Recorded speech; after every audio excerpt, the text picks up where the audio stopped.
Okay.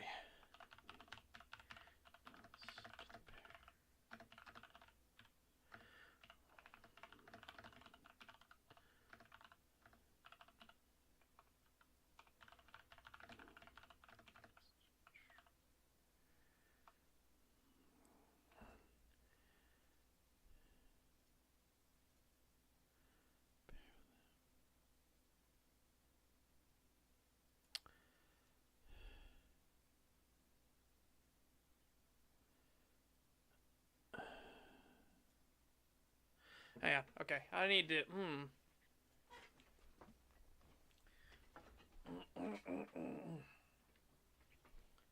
Beams.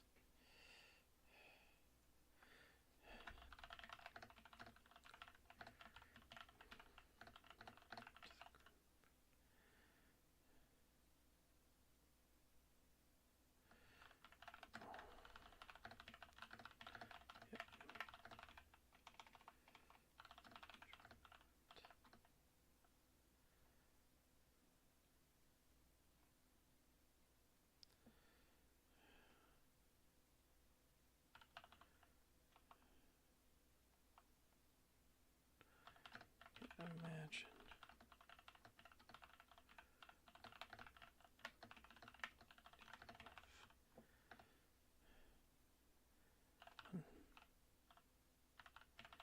Just a pair of them. Okay, we will go through the stuff real quick. Yeah, it was rough. It was rough. I am super fucking tired. Okay, well, I'll explain that in a second. But here, I'm getting a thing finished real quick. I might want to work this a little bit more.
Doesn't.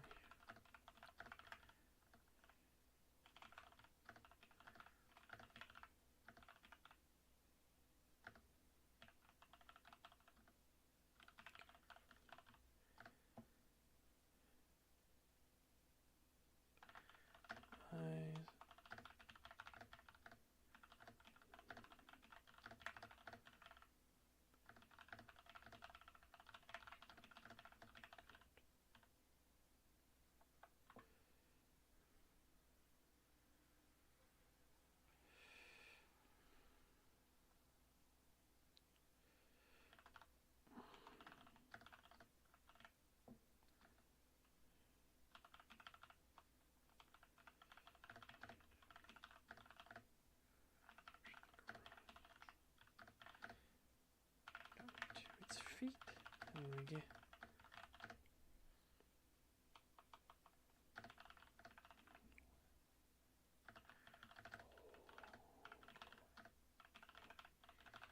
Through its body.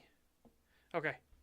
All right. I gotta work at this a bit. So we'll put that on pause for now. First things first. I want to get to where we were Here, I'm at 20 pages in Piercing the Veil now.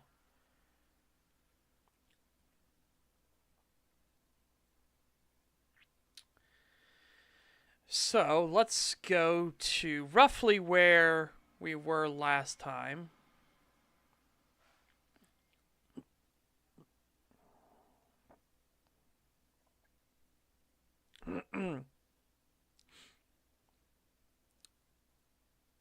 Yeah, we'll start from here. This is going to go into more of the details of things, and especially detailing their base of operations. Or at least the outside cover of it. A wave of mixed emotions, wow. A wave of mixed feelings. Realization that all the absurd things he could see with his own eyes were truly there. Relief that he was not in fact mad, but had looked behind the veil that shrouded the world. A lifeline having been cast out to save him from the spiral into self-destruction by a single moment of memory of an orderly at a mental hospital. The very first words in the book of Revelations tells us, "You are not alone." A needed realization that there are others like us. If the first is true, then the next sentence must be true. You are not crazy. Each of us has come through hardships and tragedy, for that seems to be a key component of awakening our soul to all this. Theo gave his shoulder a firm squeeze and looked into his eyes. Each of us has a fear deep within us because of that awakening. My fear is blades, because I was cut up and nearly stabbed to death. So don't feel any shame in whatever holds fear over you now. Kenneth couldn't find the words. Yet Sevek slowly crawled across his outstretched hand and arm, wrapping itself steadily around him as if in a hug. Theo gave another squeeze to his shoulder and offered a smile, slightly distorted from the damage to his face, before Ken took a deep breath and spoke. The fire took everything from me. My home, my love, my world. I tried to deal with seeing them, all of them. Those thousands of things that no one else could, and it wore on me. You haven't lost everything, you know. This made the man look up in desperation, staring directly into the brown eyes of Theo. It would be better to show you, though. Suppose I don't want to build up false hope. But we can contact those that have gone before us. May not work the first time, but eventually. Explain what you mean, right now. Theo took his hands away and raised them before turning and opening the car door. As I said, it'd be better to show you. There's no obligation. You don't need to swear an oath or anything. Just come with me back to the shrine, and you're free to make up your mind from there.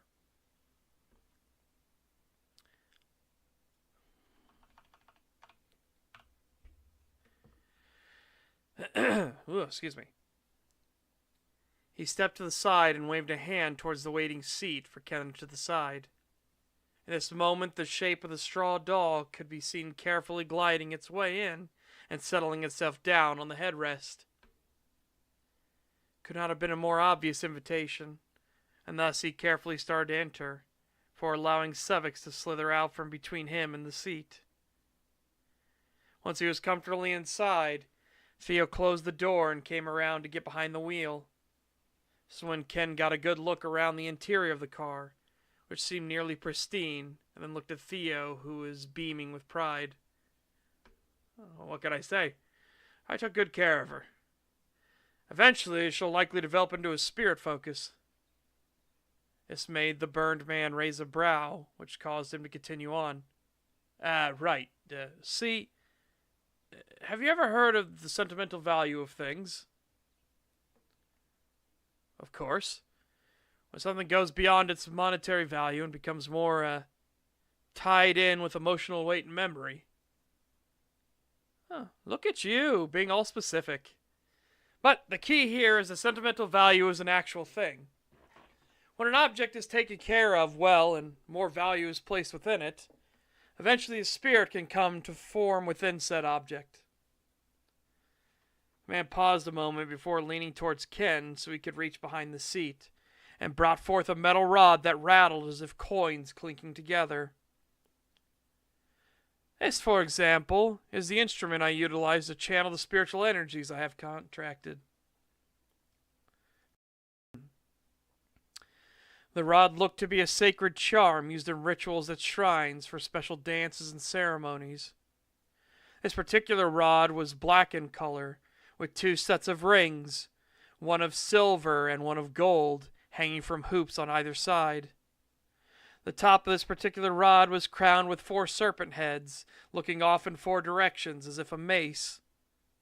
Yet what drew the eye the most, at least in Ken's opinion, was the strange pulsation of energy that was constantly circulating up and down the core of the rod, with ripples being left as the rings were moved about. The eyes of each serpent head also glowed and pulsed with energy. Maybe I'll do thrummed. Thrummed with energy instead of pulsed. With this, I can perform various rituals and movements to instill power into the spirit contract. Theo looked at Kenneth for a moment and realized the man was a bit lost and staring at the shrine scepter and laughed a little. Basically, think of this as a wand for using magic. Can anything be a wand? Pretty much. Father Rose uses a book. Schrade, though I can't really be near him, uses blades and fire. But Schrade is kind of on a whole different level compared to the rest of us. It'll make more sense once you see him. Though, well, he kind of is both our worst fear, isn't he?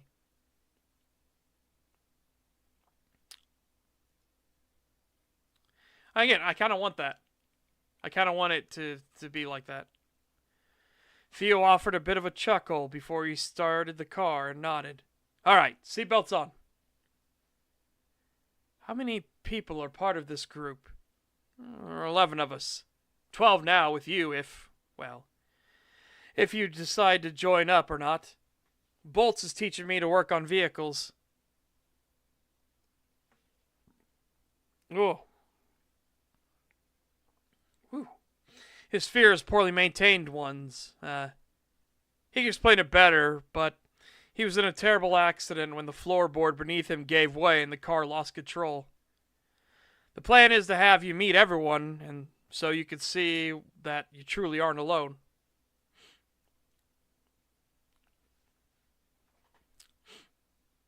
Yeah, basically, kind of like that Anti-Boy Scout. Kenneth wanted to be skeptical, but there were too many things that lined up with the man's words and the fact he was clearly interacting with spirits. This could all be an elaborate scheme or some terrible fate awaited him. Yet as the straw doll from earlier came to sit on his shoulder, he felt a strange contentment. What if this was the start of some grand adventure or finding his place within the world? The man had said something of magic, and all boys dreamed of slinging spells. The car itself roared to life, the engine rumbling and muffler screaming as the combustion kicked off. It was then that they pulled out from the parking spot and left the lot entirely, though there were still many questions to be asked. So, where is this shrine exactly? It's in the woods on the south side of the city. Actually, not too far from a den, but we'll explain that in time, too. We have the Rangers come and check on us from time to time, though I think some of them see us as more a curiosity than anything.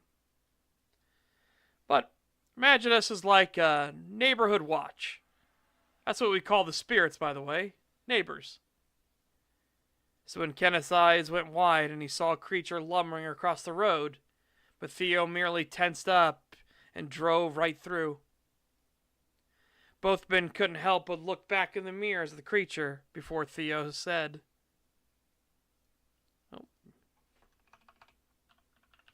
Theo spoke.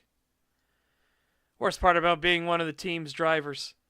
You gotta get used to not freaking out when spirits go in the roadway. But we could directly interact with them, wouldn't?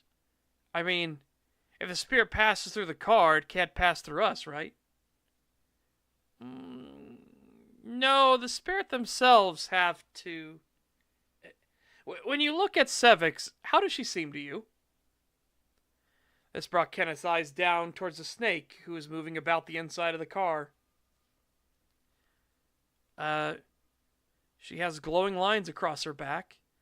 What looks like a pattern of repeating eyes between the lines. A bit of a haze around her. Theo snapped his fingers and nodded his head. That last part is the important part. Think of them as being mildly in focus. Neighbors can decide how much of the world they interact with. Think of it like levels of existence. Neighbors can manifest, but that takes a lot of energy. Most will just do enough to kind of observe around. If that spirit back there had turned and looked at us, I would have slowed and tried to go around them. But because they didn't acknowledge us, they were more, wispy, fluid, vague? Theo grumbled some as he tried to search for the best words to use, but Kenneth spoke up instead. I understand. They aren't solid. They could choose to be more or less corporeal. Theo snapped his fingers again. Man, I like you. But yes, you have to pay attention to the haze around them. If it's wispy and kind of smoky like that, then they're only at a lower intensity. Not to mention our wonderful neighbors can hide themselves from us. Most, though, choose to have at least some corporeal presence, even if it's just visual and auditory, because they are very social and very gossip-happy. This made Ken blink and look down at Sevix, who turned her head to look up at him. Wait, for real? Even Sevix here? Especially Sevix. She's a little font of gossip. Apparently on the other side, gossip is a valuable social currency amongst spirits, so our neighbors are constantly collecting things and spreading them out. It's how so many of the shifters in our kind stay so well informed on things. SpiritNet may as well be a massive shitposting rumor mill. Rumor mill. Again, you'll get your hands on it when we get to the shrine. I suppose that makes sense.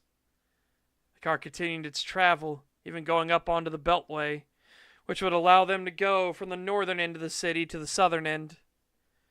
Normally a straight line would be the most efficient, but with traffic lights and systems in place, taking the Beltway to circle around the medial ring of the city,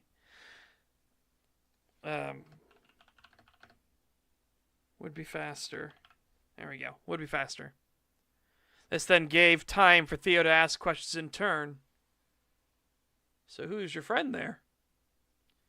Kenneth turned his head some and then looked to the straw doll, now sitting on his shoulder and giving a wave.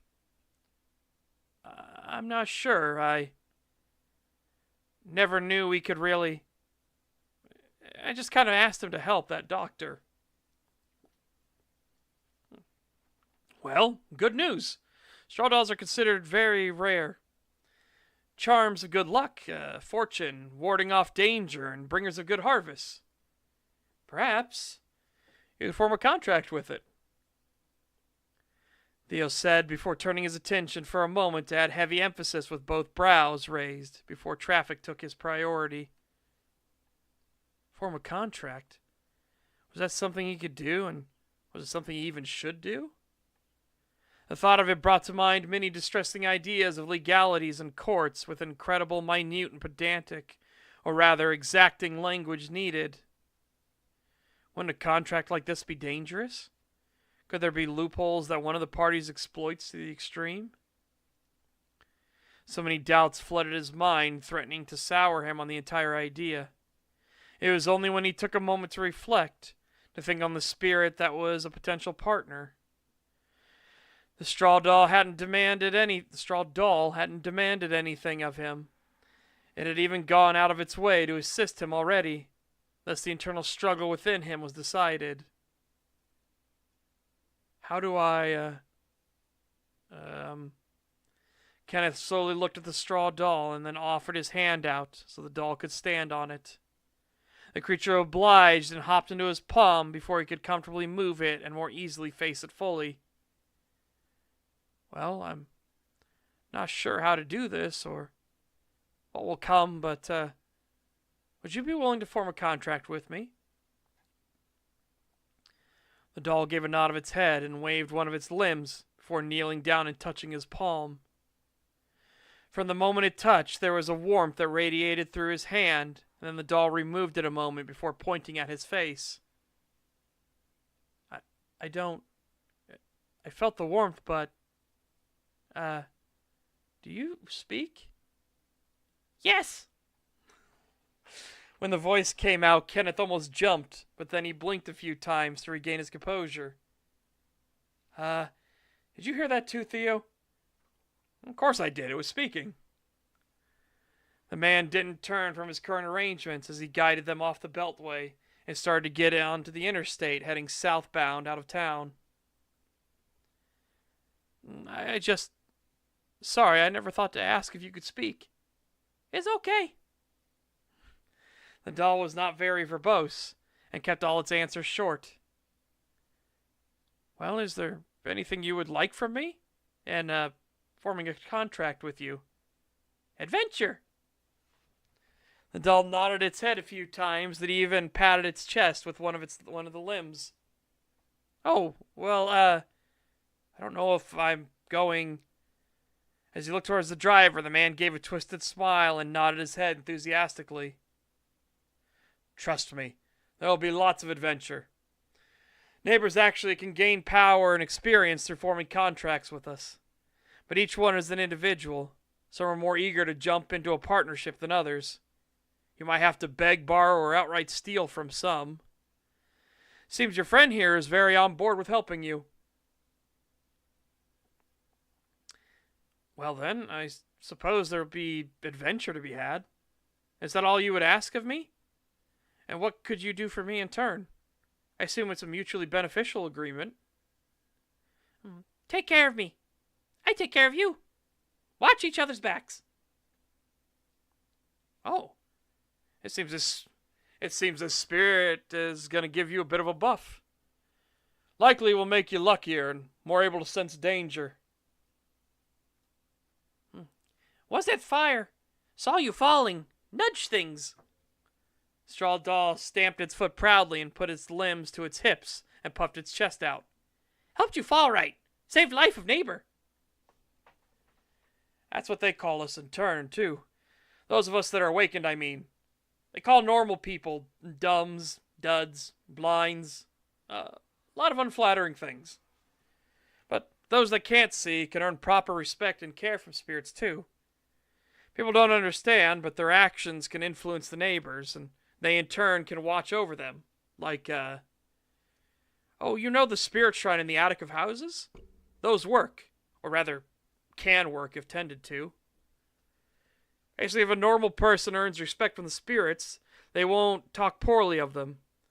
This will usually come with some benefits, but, well, some spirits are a bit too clingy, and others will... Words can have power in a sense. By the spirits, Father Rose is so much better at explaining all this concisely. So normal people can earn benefits from the spirits? Can they wish ill on someone? Curse bad. The doctor was cursed. Help stop curse with orb.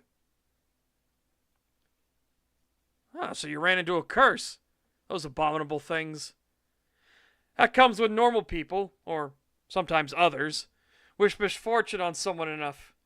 With enough of their will and passion, it can actually form a curse bud that blooms. We usually try to stop curses. And monsters. And... you know, we can discuss all that later. Kenneth blinked a few times as he looked at Theo, who tried his best not to acknowledge the stares. His stubborn defiance lasted long enough that Ken looked back to the straw doll. Well, may I ask you your name, little doll? Spirit. Neighbor. Higer! Then, Higer, I would like to form a contract with you. I shall help take you on adventure, help take care of you, while we watch each other's backs. Those words, the doll began to glow and shimmer before it started to dance around in the air. This is when a feeling of warmth raced through Ken's entire body, and when he took a breath in, it was as if he was breathing air for the first time.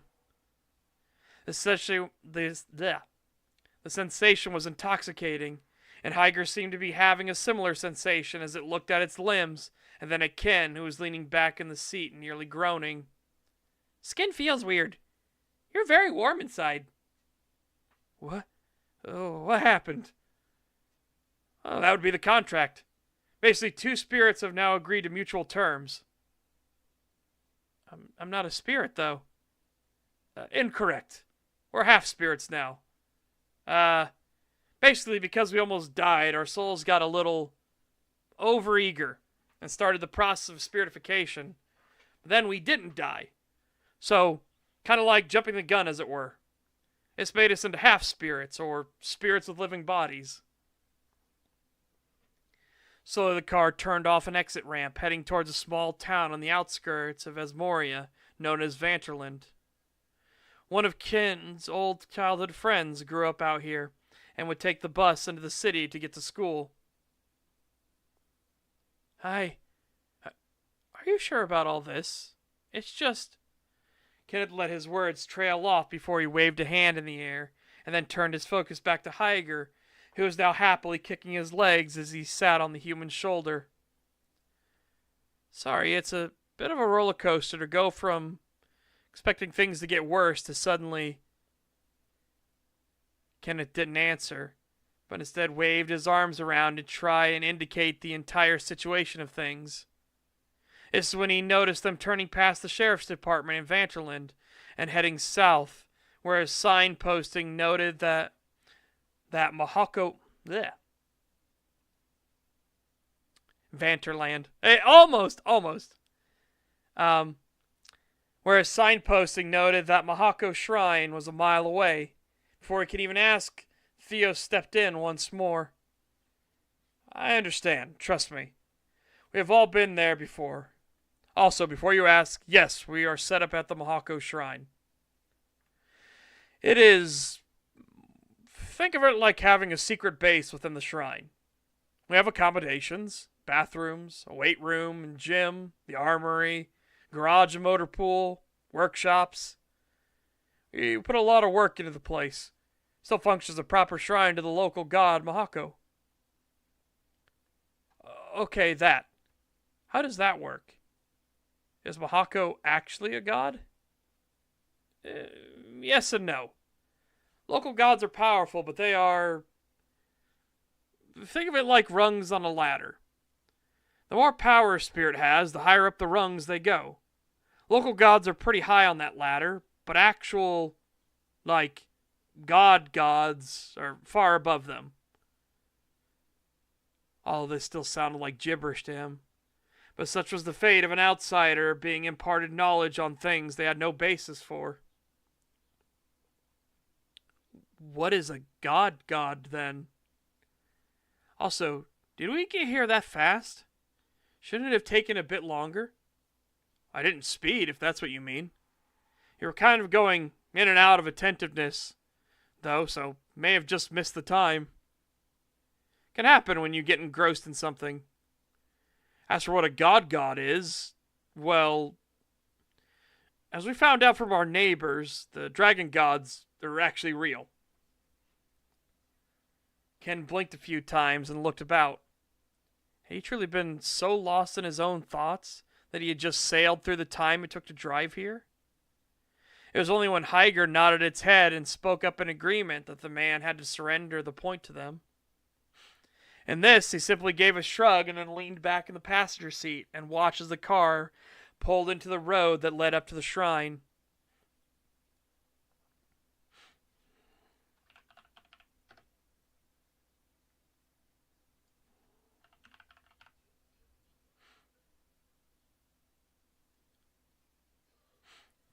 This is when they passed under the outer Pilgrim's Gate, considered the first passage for those that came to visit. Instead of stopping in the usual lot for cars, they came to a halt for a moment at a gate, or at a mundane gate, which slowly began to open. Path forward was well maintained and came to a lot for usage by shrine personnel, clearly expanded out with an overhang to shelter from some of the elements. Right. Welcome to the Mahako Shrine. I'm an elder shrine tender here, and Father Rose is the priest in charge. Not his actual name, by the way. We use code names we have for the spirit net. Sounds silly, but you'll get used to it. Helps you distinguish when talking business or mundane matters. First up, let's go meet Bolts in the garage. Kenneth lingered for a time as he looked up at the shrine itself, sitting atop a large embankment with multiple gates in various states of ornateness. To the west, the gates were known as the sun-bearing arches. The east were the moon gates. The north was the gate of the divines, and the south was the pilgrim's gate.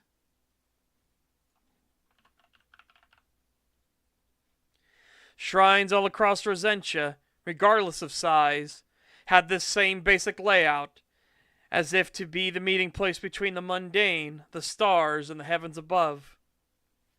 This shrine was one of the larger ones. Instead of a single building where parishioners and visitors would stand before and give offerings, Mahako had 7 buildings. The main building at the center was the Tower of Offerings, which was a 2-floor tower with the main floor being a 20-foot ceilinged enclosure and the second housing the bells and chimes. On the bottom floor was the statue of Mahako's pit, which showcased 30 different snakes in various poses and represented Mahako's children. This is where the offering boxes were located. In turn, allowing people to leave behind gifts or monetary donations to the shrine for its usage. On the north side of the shrine was the House of Mahako, where the tablet of the shrine's god and the idol of his visage was placed. This is where those that wanted a full audience with the local god could come and offer supplication beyond the prayers and wishes at the Tower of Offerings. Some jokesters may well seek audience just for the laugh of it, but most that sought direct audience treated it with grim seriousness. The southwest side had the residence of the shrine tenders. In this case, being the on-site living quarters capable of housing 5 people. Well, 5 people with minimal comfort. Thus 4 was considered the true maximum, with the 5th room being used for storage inside the building. Likely this is where Father Rose and Theo lived. On the southeast side, there was the memorial garden, for those that wished to be added to familial lots and let their spirits be shepherded to the afterlife by Mahako. Currently, the garden had over 500 plates denoting ancestry and would be carefully tended, cleaned, and cared for by the shrine itself. Special care and attention could be given from the living families of the plates, and was in fact encouraged, but many lapsed in such duties as time went on. Likewise, the northwest had the sun's garden and water springs, which included the fish pond with overhanging gazebo, while the northeast had the moon's glade, where moonflowers and the trees known as Luna's lace, which blossomed and shimmered in moonlight, were kept. The final structure of the shrine was the Sweat Sun's shed, which was built out past the gate of the divines, where a food garden was placed so that the shrine tenders may grow food for themselves. It had earned its name from the old tradition of shrine tenders being second and third sons, while laboring beneath the gaze of the celestials, thus prominently placed to the north of the shrine. Surrounding the entire periphery, save for the Pilgrim's Gate, which had a gatehouse, and Sweatsun's shed, was the defensible wall of the shrine itself.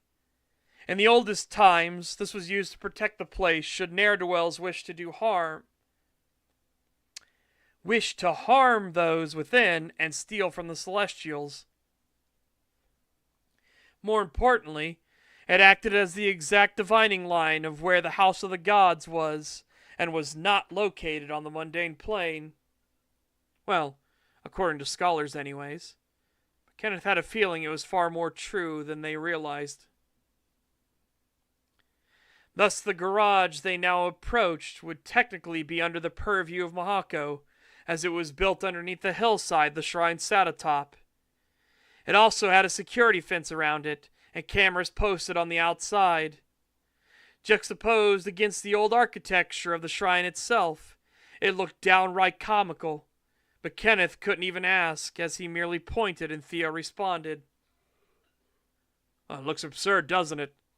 All this high-tech stuff right beside literal relics of history. Everyone goes through that when they see this for the first time."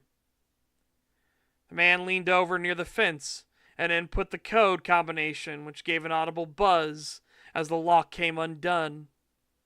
This is when the fence was truly noticed, as it was not just some simple chain link construction, but one of myriad bars with razor wire along the top. The posts that anchored the fence were made fully of steel beams, and thick ones at that. Security was clearly important to the group, though Kenneth could not yet imagine what sorts of threats the shrine had to deal with. Unbeknownst to the pair of them, as they entered the yard beyond the fence, they did so under the watchful gaze of the forest.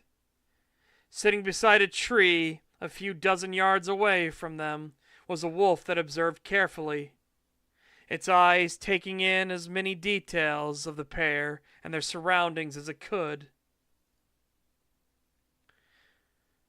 And that's what we're up to right now. Basically, this is going to be the chapter end off, right? So I'm working on how I want to end this chapter off, because you want a little bit of a hook in the early chapters at the end of each chapter to kind of keep people reading, right? Because this was a lot of technical stuff. You had to get through a lot of the technical stuff, and again, describing vaguely what the shrine looks like. So I didn't describe the exact architecture of the buildings, just that they're old and these are their placements and their function. So people can kind of fill in a little bit what they think the shrine would look like.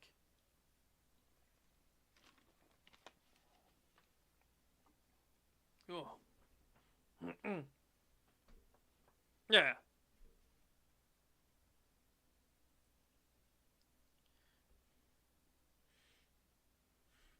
Okay. Yeah, and then I started a little bit into the next chapter. Again, I'm trying to figure out a good way to end the first chapter, but we just have the 2 paragraphs here. Again, I'm going to work them a little more, but got some notations here. This absurd level of security extended to the bunker door, which looked as if it was right off a warship, and that once again required Theo to input a code. And this is when Ken's confusion became most apparent, as they stepped inside the room, which suddenly had no security measures at all, and looked like a plain, average, run-of-the-mill garage. The only evidence to the contrary was the heavy door behind him, and the 4 vehicles that looked to be over-engineered and armored monstrosities. Currently looking over one of the trucks was a man who was meticulously cleaning the underside. Said truck had reinforced slats on the windows, oversized shock absorbers, reinforced plates along the entire length, a caged-in rear with extra 5-point harness seats inside it, with the same seating in the cab.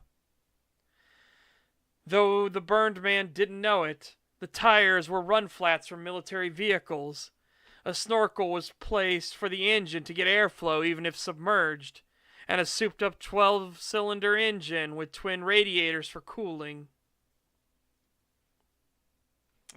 gave it life. The front of the truck also had a hefty bumper on it that looked as if it would smash through a wall with ease.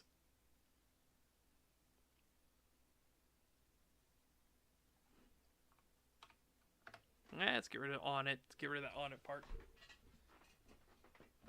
Oh yeah. They overdo their trucks. So they have 2 of these trucks. They're both identical. Same make and model. They have the same modifications on them. But Bolts will explain that, like, he's trying to have parts interchangeability. So, like, he can always make sure that at least one of these trucks is fit for purpose. Now, Bolts, because his big phobia is poorly maintained vehicles, because he was in a car crash. When he was driving, he went to, like, slow down and hit the brakes on his vehicle, and the floorboard fell out and everything, and the pedal cracked. So his fear, he's lucky his fear didn't, like, associate with vehicles itself. No, his fear associated with that moment when he looked down and watched the floorboard kick away, and you could hear the roadway rushing underneath the vehicle, right? That's what his mind focused on before the big crash happened.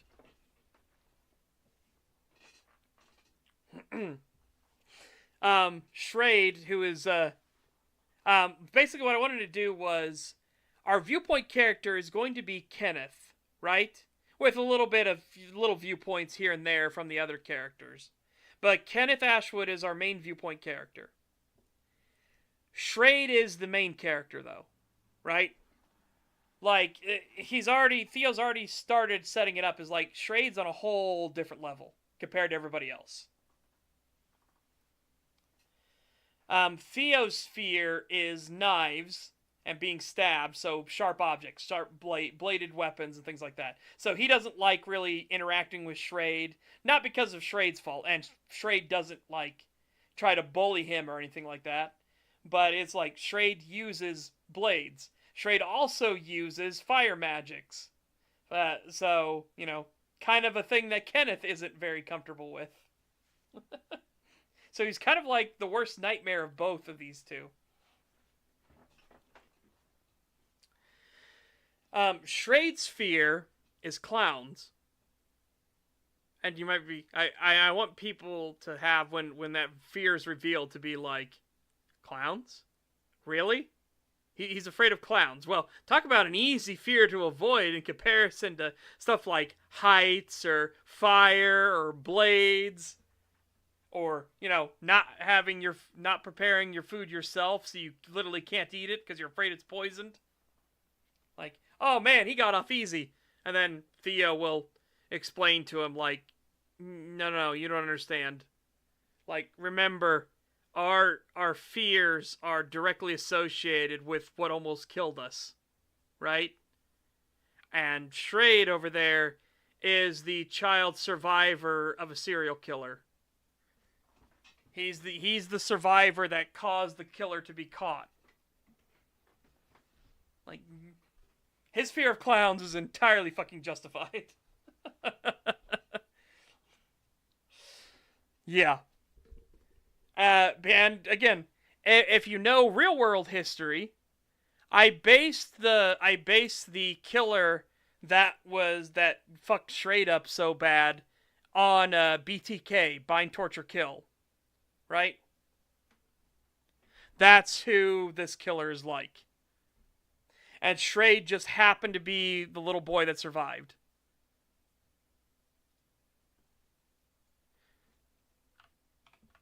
Wait, was Gacy the one that was the clown? Or hang on.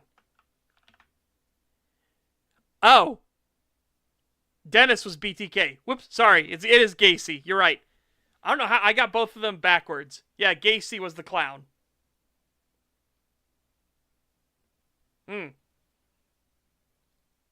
Yeah. Yeah, so again, he's I'm glad you said that. Yep. Yeah, basically. A John Wayne Gacy survivor. That's why he is so fucking terrified of clowns.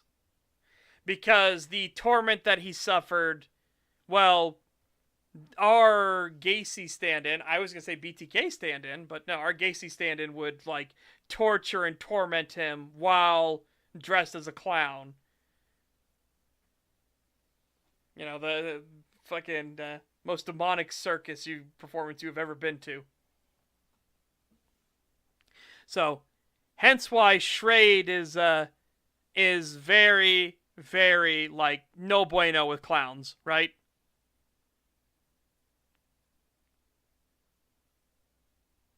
Yeah. Again, he used it as a profession, right? Um, Shrade, though, like, Shrade looks fine because this killer, he didn't want to damage the face and things like that. So Shrade looks fine on the surface, but when Shrade removes his jacket and everything like that, you see like pock marks where acid was dripped all over his body and everything. And again, this happened to him when he was like 7 years old, and his awakening to the spirit world happened when he was 7 years old. Now he's gone through the spirit realm for 20 years, but now he's got like pock marks on his body. He has like long lines where he has obviously been cut open and everything. Local McDonald's burned down. Was that you? No. Yeah, so that's kind of the good news, that his phobia associated around clowns, though, and not something that could be more debilitating more often, you know? But that's also because he started at a very young age in the spirit world and like seeing the spirits and everything. He started like picking up on this stuff a lot quicker because he was a child. He wasn't like Father Rose, who was in his 40s when his wife went crazy and tried to kill him, right? Oh yeah, no. That's one of the things though, is like the other thing too is Shrade, he has an ego on him, but as Theo will explain, he doesn't let the ego get in the way. He doesn't let the ego destroy his intelligence, right? Shrade knows he is incredibly fucking powerful.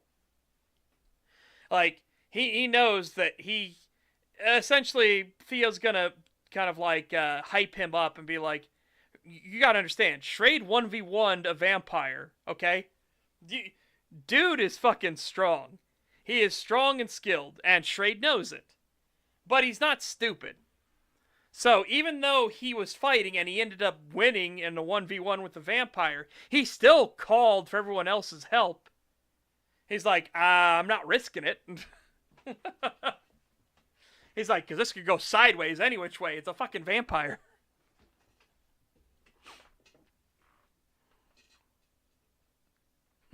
One slop hut extra crispy coming up. Yeah. But that's the same thing too. It's like, that's why he doesn't, he'll go on his own every now and then, but for the most part, he likes having the team as like an insurance net. You know? Like I said, he's confident, but he's not suicidally confident.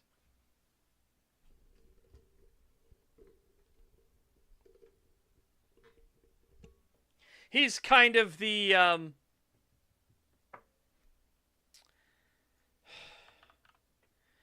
think of a good way to put it.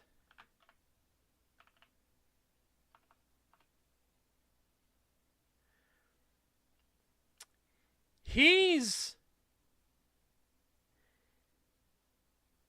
the Gojo of this world, right? I think that's the best way to put it. He's the Gojo of this world. He's incredibly strong. He knows he's incredibly fucking strong, but he's not stupid, if that makes sense. Like, he doesn't let that arrogance lead him into, oh, no, I can 1v1 everything. I don't need any of you. No, he's constantly like, no, it's nice having the safety net. He's like, it ended up, I didn't need you guys in the fight with the vampire, but it was still a fight with the vampire. Anything could have gone sideways, and I could have been hurt really fucking bad.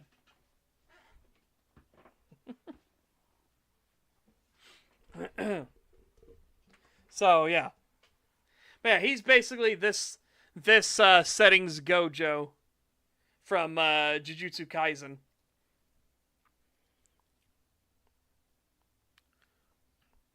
All right, let me read this real quick. We've had this discussion. Let me get this one real quick. We've had this discussion about Cypher's Kane before, a coward with a good sense of threat assessment. He doesn't want to fight Chaos Cultists, but he'll take them over Chaos Marines or demons. Exactly. And again, remember, self-admitted coward. which is more. I more feel like Cyphus Cain has imposter syndrome, right? Because Cain is the one who calls himself a coward, whereas nobody else around him believes that. I think Cain is demotivating himself and thinking that he's not living up to the ideals that are supposed to be put before him. You know what I mean? Like, because remember, the Imperium is very much a fanatical confidence sort of thing. And because he has even a moment of doubt, he feels like he's a failure and therefore, he's a coward.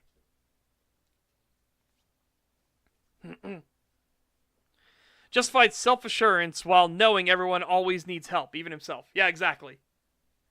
It's one of those like, yeah, I might be able to win a 1v1, but you know what's better than winning a 1v1? Having a fucking 11v1 curb stomp on your ass.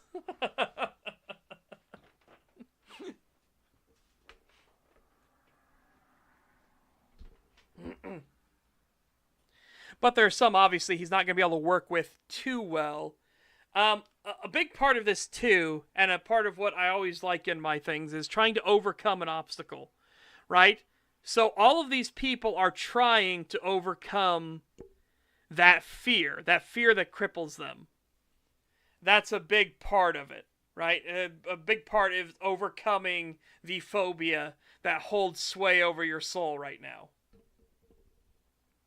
So that's their big hurdle. Remember, in Seekers of Redemption, the whole big hurdle is overcoming the curse itself. Not so you can suddenly be like the super supreme vampire, but so you can die and have your soul go to the actual afterlife and not be destroyed. Anyways, let's see. Ludwig Williams. My favorite games are Alien Isolation, Carrion, Daggerfall, Deus Ex, Dishonored, Doom 2016, Fallout 1, 2, and New Vegas, Minecraft, Morrowind, Postal 2, Prototype, South Park The Stick of Truth, Subnautica, and Vampire the Masquerade Bloodlines. Rate my taste. I mean, it sounds all good with me, yeah. What obstacles in fiction in 2026? Those prevent women, minorities, and the alphabet from being awesome. Yeah, fuck them. Fuck all of them. Well, remember, we've talked about it before, I'm firmly in the... I'm part of the LGB. I am very much part of the drop the T, and especially the Q plus pedos. I am very much not in LGBTQI plus A, double triple A, backflip, somersault. I've always been someone who was very much against pride parades and everything too. It's like that seems way too self-indulgent. I was always fine being the weird one out.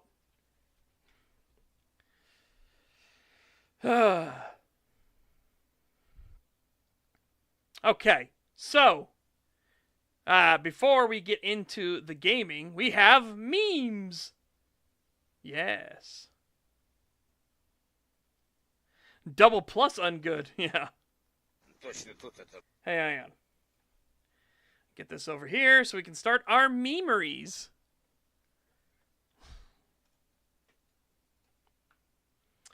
The memels will begin. And we've already done this one in the past, but it's a fun one. We'll do this so it doesn't repeat. Сигарету курю, никому не мешаю, и вдруг откуда ни возьмись, такая бешеная машина. Ну, примерно вот так вот, ну та желтая.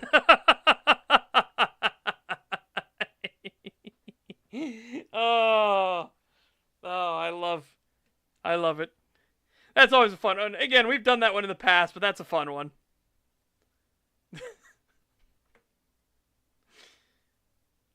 Okay. So, do I want to do... No, let's not do strike yet. I want to save strike for the last one. We do. And here we go. Here is taking pettiness to a whole new but very effective level. What's wrong with the T? Mental illness. And the worst part is it's a manufactured mental illness, right? It's not a thing that came about through natural means. It's not like bulimia, which was because of association with others and things like that, right? It's not like eating disorders. This was manufactured from the ground up, intentionalized, so that big corporations in like big pharma and hospitals and everything could have a forever victim that would pay them for the rest of their life, right? They wanted the monies. And if you say, well, what about countries with free healthcare? Bitch, they're still getting paid. Do you honestly think that stuff, all those drugs and everything like that, are covered by every aspect of medical care in those countries? Because guess what? They're not. It was all about the money and normalizing certain aspects, namely kitty touching. Now, we can go into that whole fucking can of worms too, but oh god. Yeah, that's why, again, I feel more sorry for any that have actually undergone those procedures. But the whole concept is like, no, it's just a manufactured thing, right? Thoughts on Synthetic Man? A fucking wackadoo. He presents himself differently in his YouTube videos than he does in his actual streams. When you watch his streams, he's a fucking nutter. Holy shit. He is unhinged. He is unwell.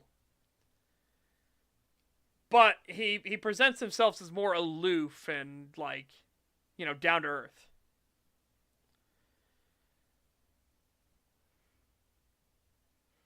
No, see, I don't even say it exists. Like, the biological thing, that's not the transsexuals or anything like that. No. Again, transsexualism and transgenderism don't actually exist. It's a manufactured thing. But hermaphrodites do exist. That is an actual biological thing where shit went screwy, right? They are not the same thing. They aren't remotely the same thing. Don't seed ground on those being the same thing when they aren't. Hermaphrodites are a biological mutation, right? There.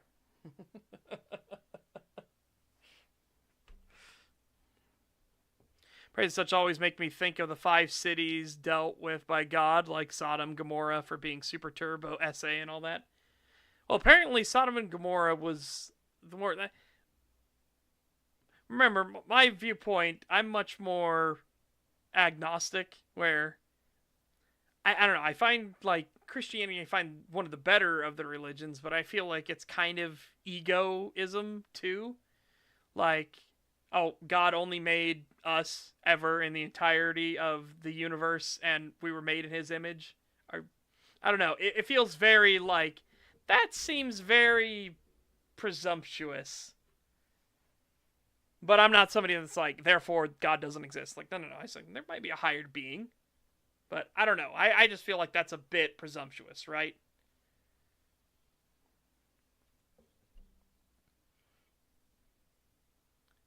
Oh, yeah. No, absolutely. Like I said, we can go in the sad fucking history about, like, the engineered mental illness and everything like that. Oh my god. It'll make your soul hurt, though.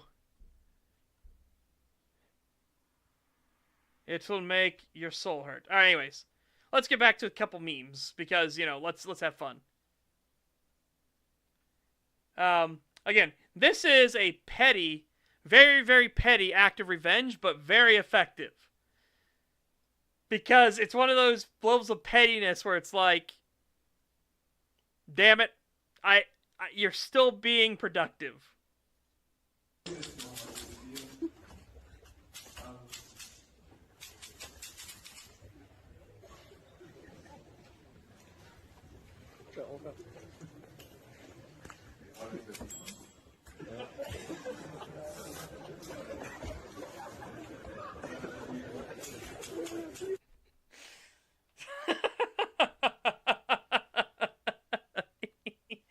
Again, petty as shit, but still effective.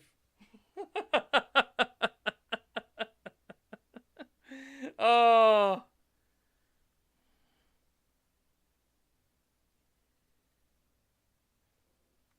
A better example is around the time Rome fell, it was the fashion to buy Greek mech slaves, or Slavs, who would willingly remove the stick and berries to be more desirable. Yeah. Like I said, petty but effective. Very, very petty, but very fun and effective.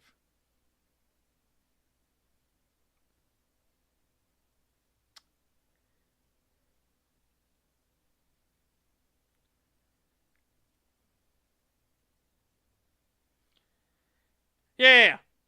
But like I said, I'm more agnostic, where it's like I think there might be something greater than us, but I don't know if anybody has the actual answer, especially when we start playing around with fucky-wucky translations and things like that. Like, again, the commandments being translated incorrectly to thou shalt not kill when it's, no, thou shalt not murder. The Bible has lots of killing, but they're justified killings, right? In war to defend yourself and your people and your loved ones. Like, self-defense is actually very, very much encouraged. But when you combine that kind of like loosey-goosey translation thing with all the other aspects of it, I'm very much like, I don't know. I'm hesitant. I mean, at least one thing we can say is wrong is, Islam. So, that one's an easy one, though.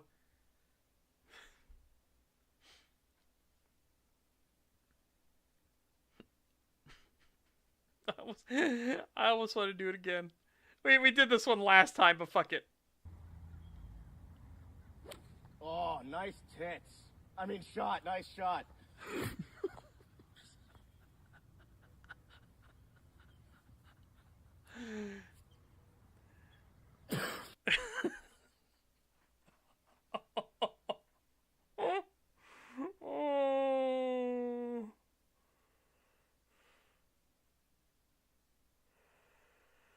Oh my goodness sakes.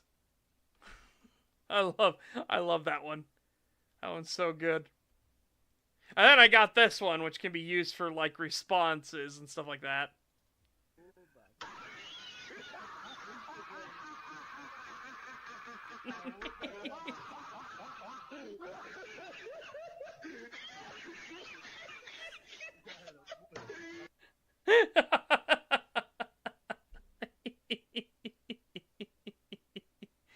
Oh, I love it. So fucking good.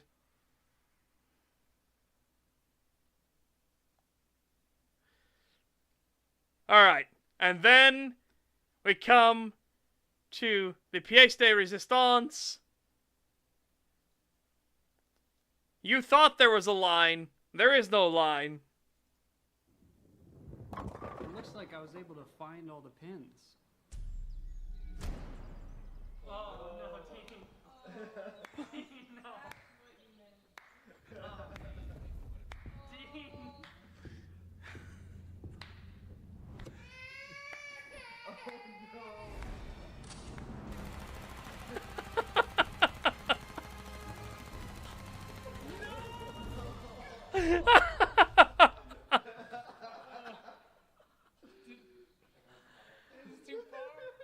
I thought I found the line, man.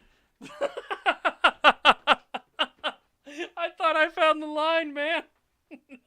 No. Nope. Oh.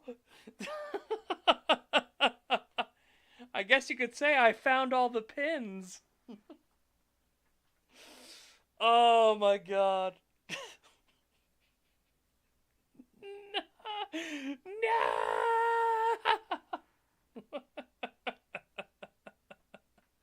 Oh. The look of horror on their faces. The look of horror when they realized what was about to happen. It looks like I was able to find all the pins.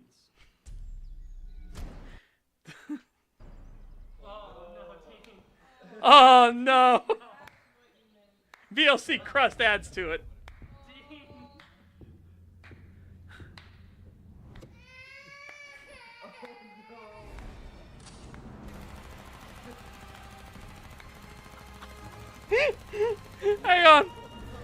on, let me get my dumb ass out of the way. Hold on. Hold on. Boop. Watch. Watch these people in the corner. Watch them. It looks like I was able to find all the pins. Whoa!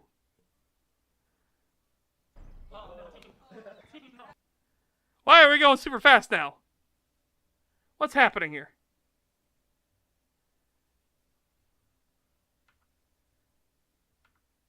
There we go. Yeah, watch the people in the corner. It looks like I was able to find all the pins. Oh, no, Dean. Dean, no. Dean.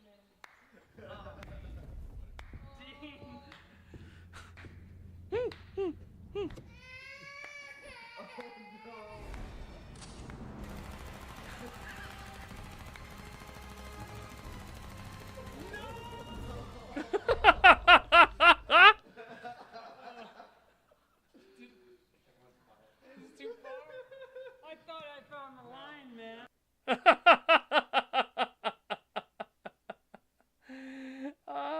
I thought I found the line, man.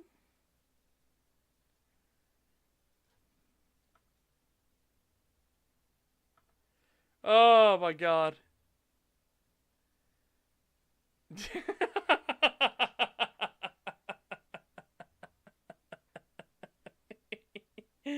Oh. Oh, it's so good. It's such a good one. Oh, it's such a good one. You know what? Fuck it. Let's do a couple more.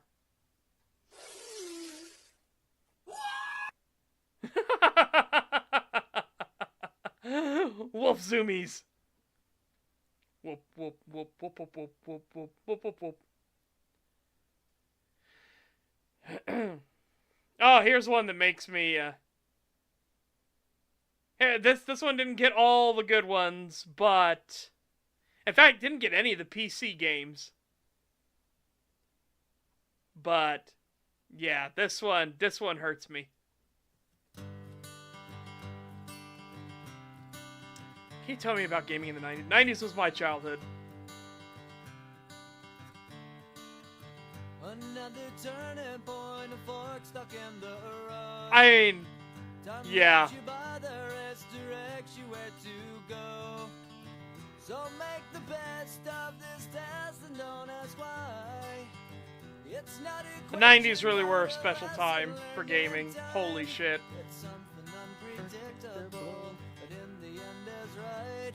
You had the time of your life.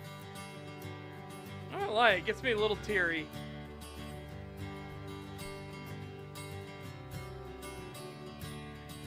So take the photographs and still frames in your mind, hanging on a shelf in good health and good time. Tattoos and memories and dead skin on trial. Like I said, they didn't have any of the PC games on here, but even without the PC games like Half-Life and stuff like that, which should be on here, this is still fantastic. I hope you had the time of your life.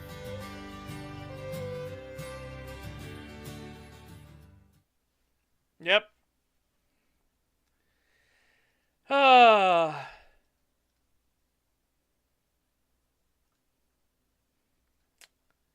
Made myself a little teary.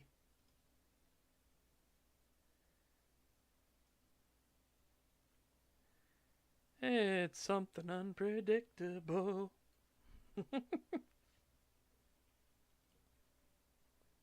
Yeah, mine was the opposite. I didn't have PS1. I had the Nintendo and the Dreamcast. And of course, PC. So I wish they had done more PC stuff, but it's okay.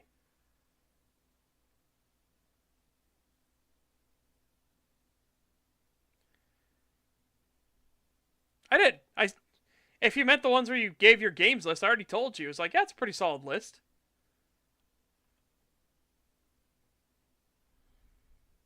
But just think, like 2 generations of kids have Fortnite, Skyrim, and GTA 5. Yeah, what a great list. What a great list.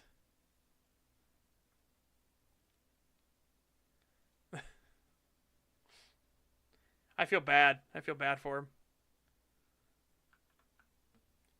Kids nowadays will only know unfinished pay-to-play slop. Rip to good times.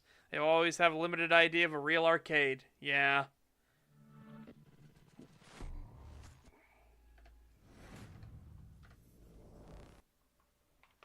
Yeah. Again, you can find some stuff out there. But it's a rare minority, that's for sure.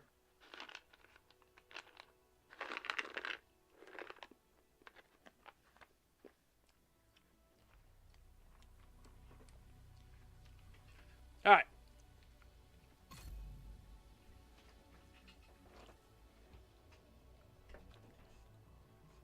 Yeah, like I said, you can find some stuff. Baldur's Gate 3 is one of them. Though, it's funny, on Kree's Discord, there's somebody who's a lot more knowledgeable about Baldur's Gate in general and D&D lore, especially Forgotten Realms.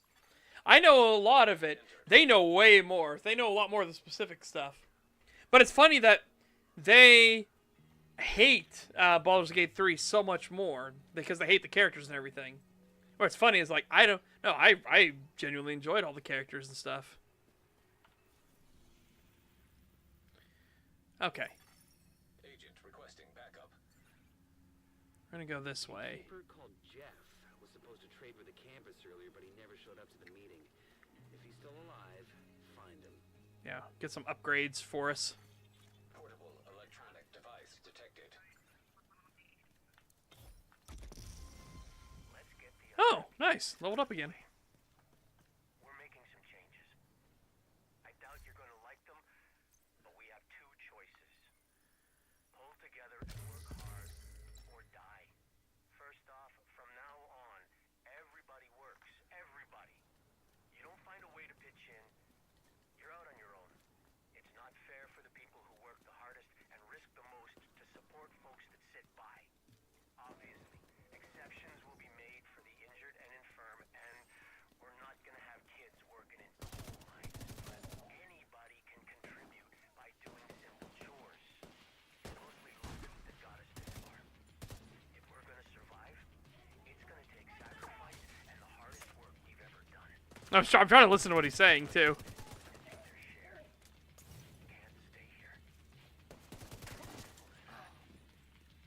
Yep. But no, I agree. Again, you're in a survival situation. You don't have time to be nice. You know?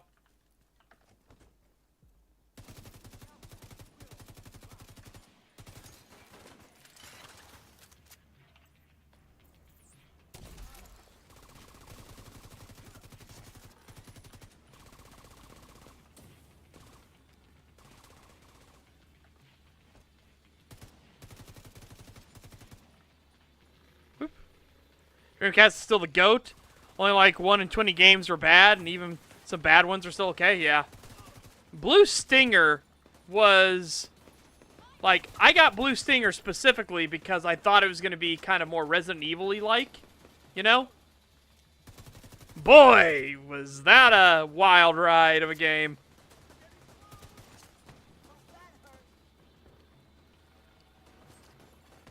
Object of interest detected.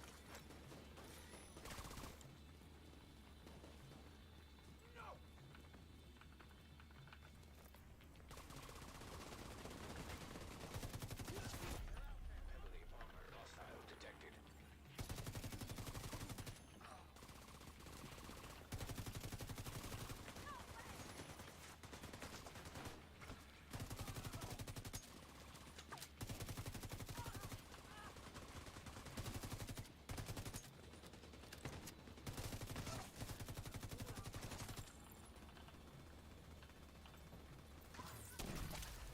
All right.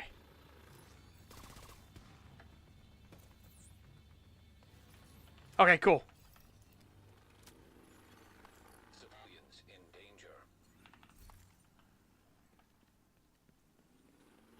Woofda.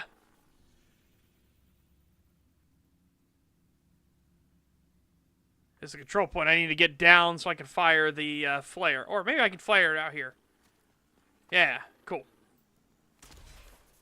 Reinforcements en route. Okay. Where's the enemy coming from? Detecting additional hostile contacts.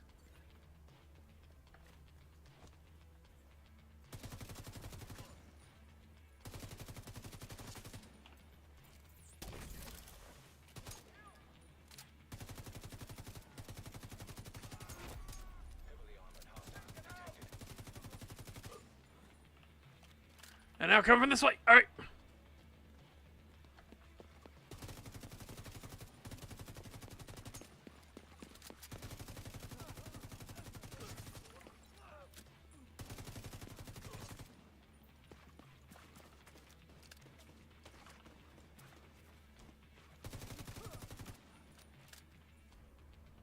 Everybody?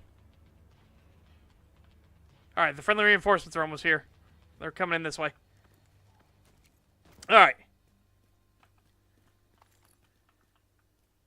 Reminds me of the Sam Hyde gun video. I understand some of that, especially all the characters being bi and not player race restrictions in any way for the romance. Yeah. I get some of it. Like, player sexual is always the most boring fucking thing possible because it feels so unrealistic. Access unlocked. It's like, okay, so they're literally, they have nothing to them.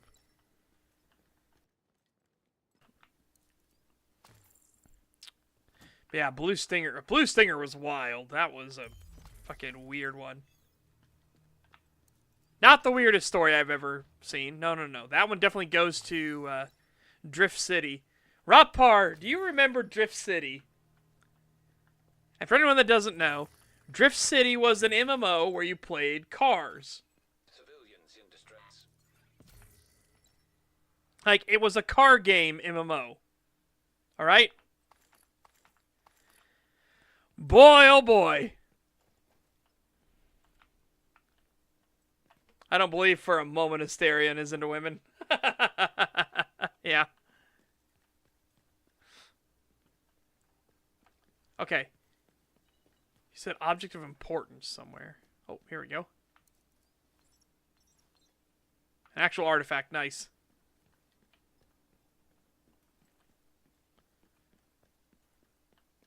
Yep, it was an MMO from, I think, Korea. I think. But it was an experience, to be sure. Hostile supply convoy detected. And the reason it was an experience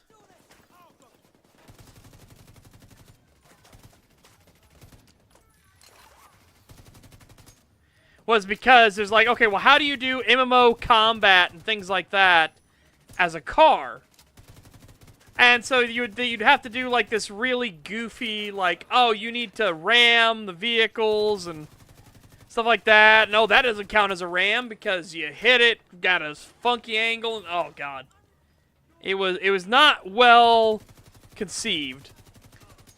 But the funniest part was that this entire situation, a corporation started to create these killer self-driving cars, which would eventually gain sentience. And the reason why they created these cars was because we were running out of fuel. So they made vehicles that used up more fuel. But the fuel source was not gas.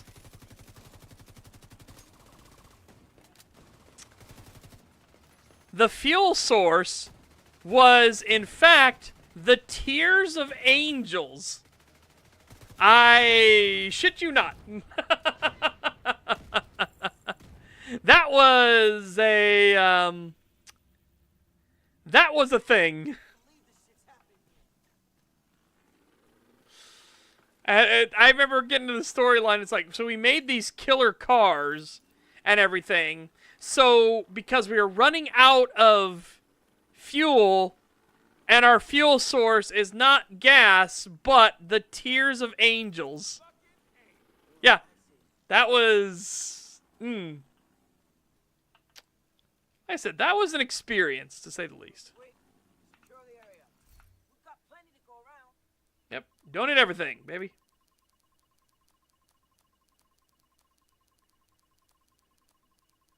Boom. Civilians in distress. Okay.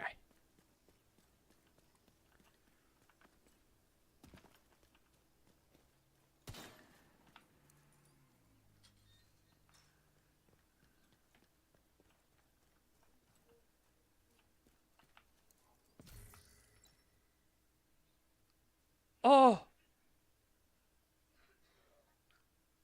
Oh, I kind of want to try it.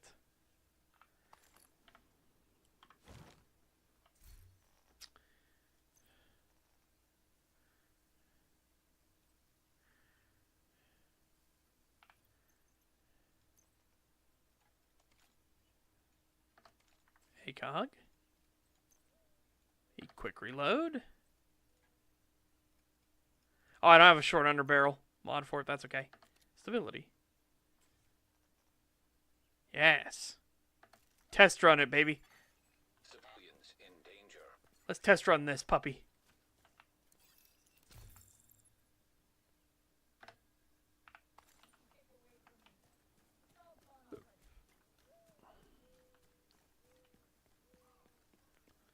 Okay.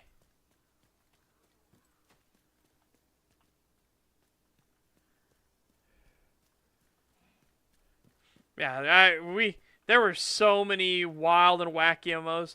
I remember a bunch of people had like somehow forgotten Arcade. Arcade was one where my mind was blown how god awful the writing and stuff was in Arcade. Now, and the mechanics were terrible too. The player judge system, the justice system was fucked. Because if you were a paying player, you could get away with murder, literally. If you were a free player, maximum sentence. Like, he was fucking wild. Classism, like, in full display. He's gone off the radar, and the campus are worried about him. But, its story was so dog shit. Like, that was the one where it took 5 hours of play, 5 hours in the game's story, before it revealed that the enemies you've been fighting the entire time for that 5 hours, the bad guys are the villains. Unironically. And I remember I was doing the script writing for that, and I was like, you need to understand, the bad guys are the villains. And the editor was like, oh, this is stupid. Like, why would you put that? It's like, no. That's unironically what you need to understand. That is what the game is actually saying. The bad guys you've been fighting for 5 hours are the villains. That was the big reveal. And they're like, no, that, this needs to be edited and fixed. Like, no, leave it alone. You don't understand. This is exactly what the story is actually saying. This was our big Act 1 reveal. Well, that's stupid. It's like, congratulations, you found out Arcade's story is stupid.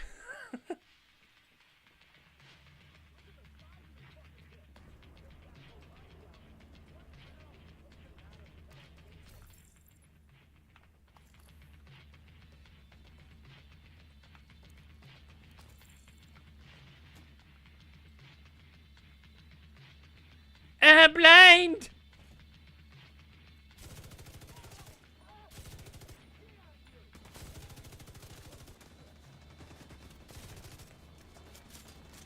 Holy shit, that reloads fast!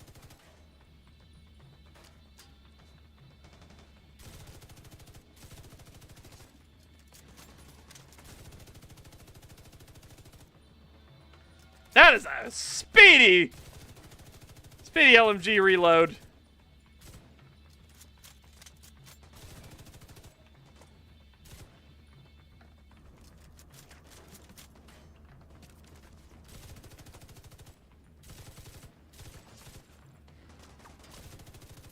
Keep looking.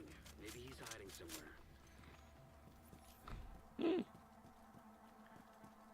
somewhere. LMGs always do feel really, really nice.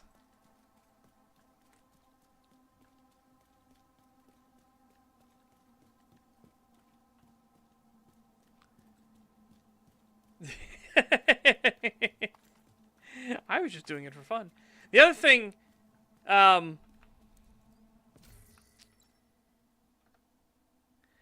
it was not Arcade. It was Crimson Desert, right? Or sorry, Black Desert Online, not Crimson Desert. From Daum. which we made the joke of, God damn it.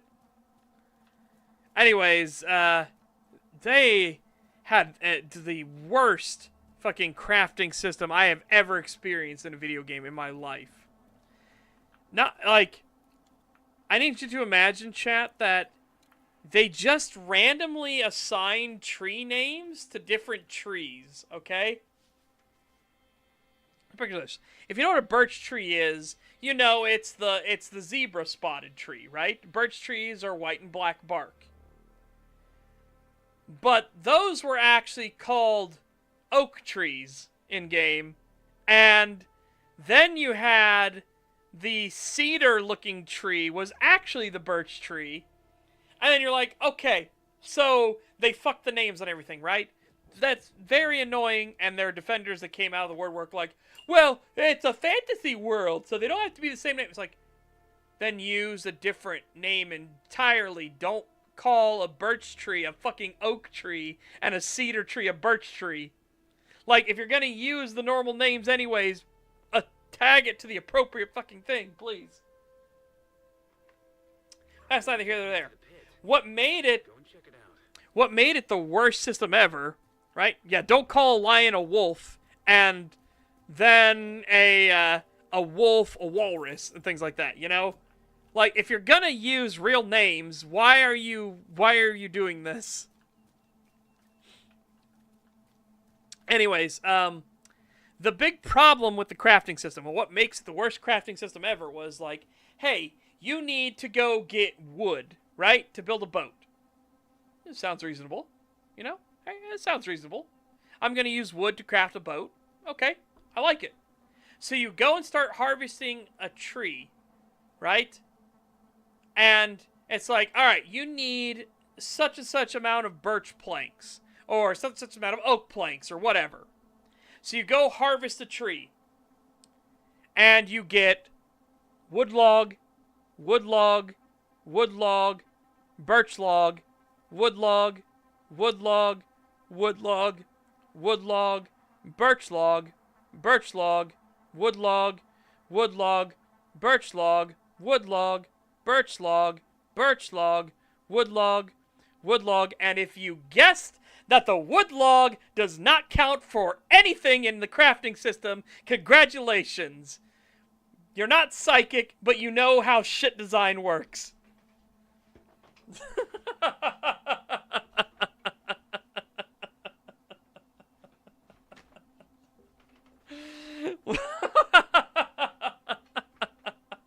Now, but wait, there's more.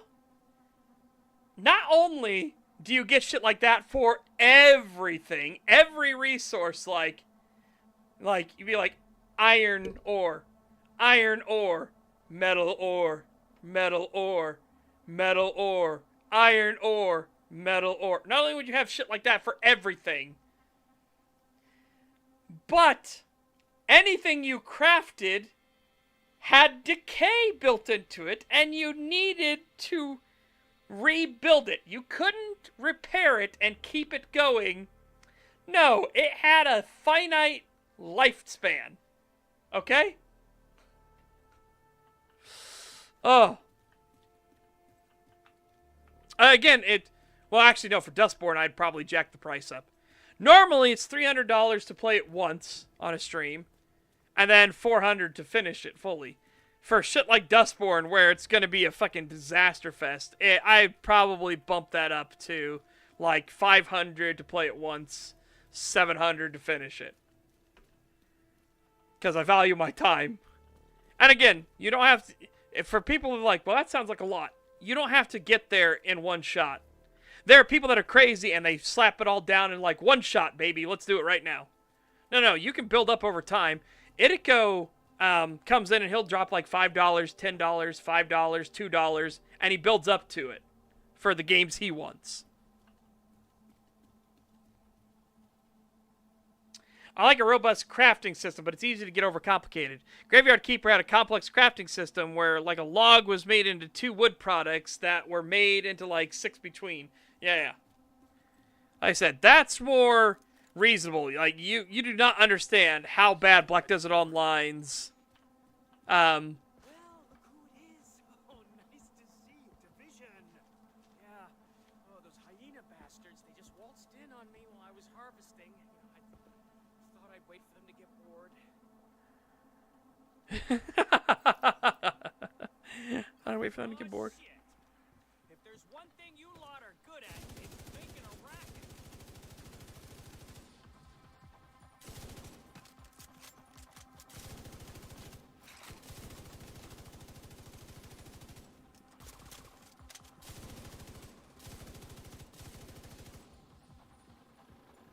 Agent, they're coming from the other side.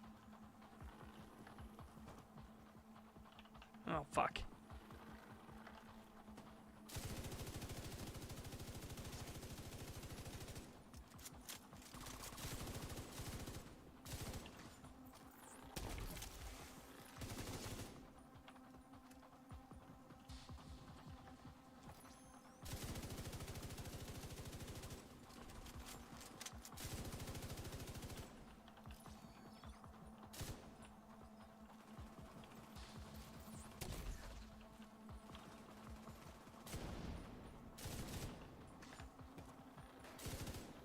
Big guy's down.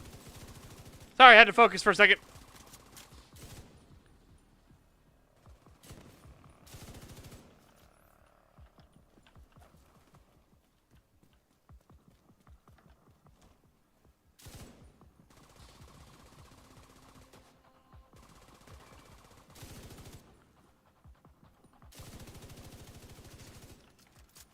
Alright. Sheesh.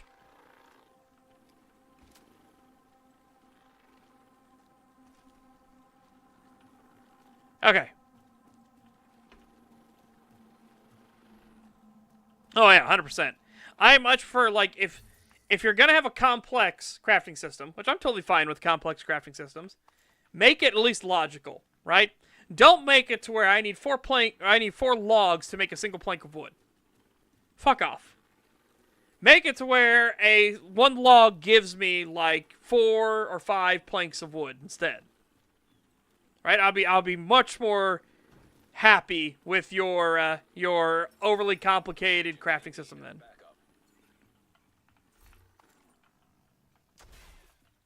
Pew. Let's see. It almost sounds like the item tags are fucked up and the drops are wrong, but when everything does that, you know the devs are crazy. Oh yeah. You really saved my ass back there. I suppose thanks are in order. How about a nice jar of liquid gold? I don't know how they feed you in the White House, but a spoonful of that goodness makes everything better. Honey? Yes, please. Yes. I think it's time I go to the campus. Can't stay around here anymore. Not with those hyenas constantly on my back. Yeah, we're getting an apiary. Hell yeah. Not so easy to satisfy a sweet tooth these days. I'll send an escort to take Jeff to the campus. Perfect. Perfect.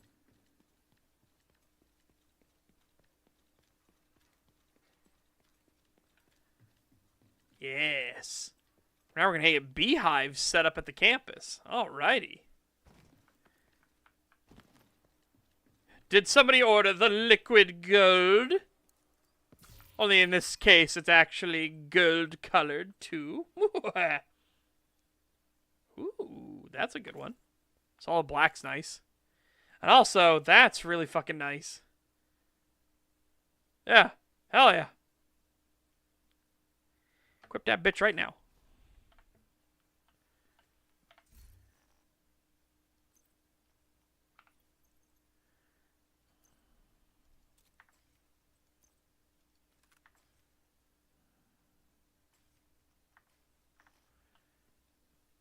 Okay. One log makes a long plank that can be cut again into a few normal planks. Yeah, I'd be fine with that.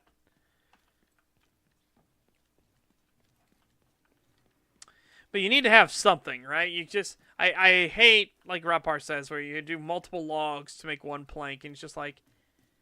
In what fucking world would that make any sense? Nope. Okay. Let me make sure. I guess it would have been glowing gold if we could have, or glowing orange if we could have gone through it.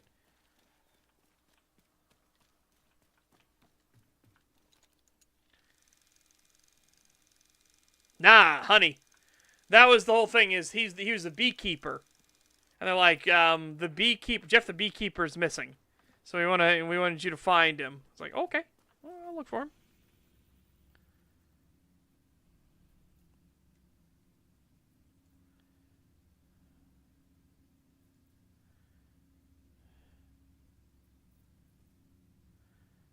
Ooh. Outcasts have kidnapped a civilian from the campus. They're holding him in a prison near New York Avenue Northwest. They may have others there too. Oh, then we can go down here and get this. Hell yeah. Oh, and there's the upgrade for the campus. Okay. So I'm gonna go here, get this, and then go south and get these. Boop. Combine 500 wood to make one spirit wood. Oh yeah, those are always fun. Hostiles guarding location. And by fun, I obviously mean, like, you know, if I can kick him in the nuts. Ugh. Oh, I shouldn't have damaged that bottle. That's okay. That's okay. Oh, while we're here, should I break all those components down, or should we sell?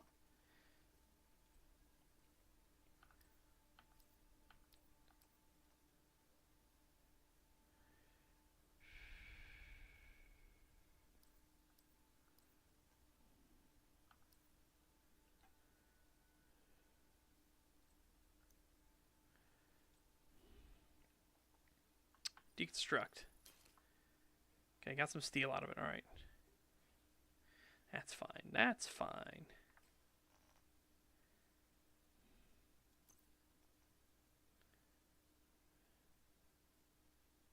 SMG damage.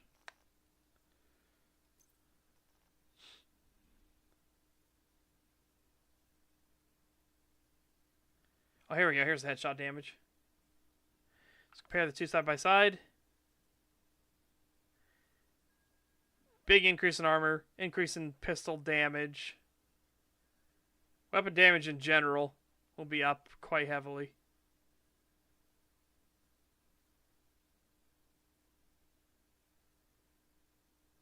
Status effects is the only problem. Alright, man, no. Yep, equip it. Gotcha. Now, we don't want to break down any of the stuff here in these. And the reason why we don't want to break down any of the stuff is because a lot of the, like, side area things will have them as requests for, like, turning in project stuff.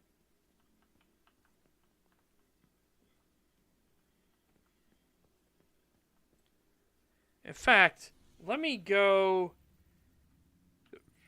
to the project table first, and I'll let you guys look at the way the campus looks now before we get the next big upgrade, right?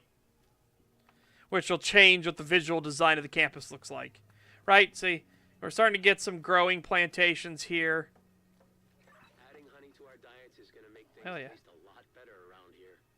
Thanks for helping bring in these hives, Agent. And healthier too. Yeah. It's not just about tasting better. The health benefits of honey are wild.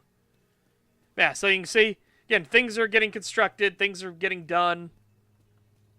New buildings are coming up and being put in place. Alright, but I need to go to the projects table. Civilians in distress.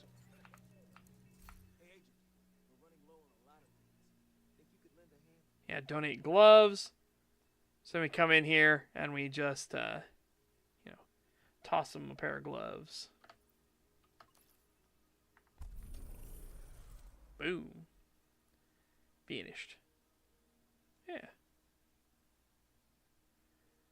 Okay. What do you want? Holsters, ceramics, complete activities. Spy friendly in Constitution Hall. Donate knee pads.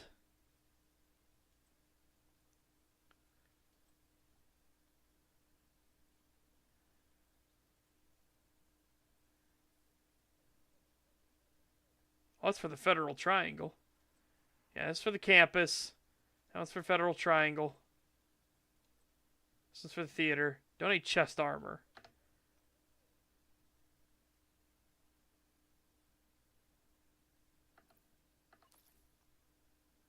Okay, that one's done and ready, so I can go back and turn that in. Donate masks. Ooh, I only have one mask.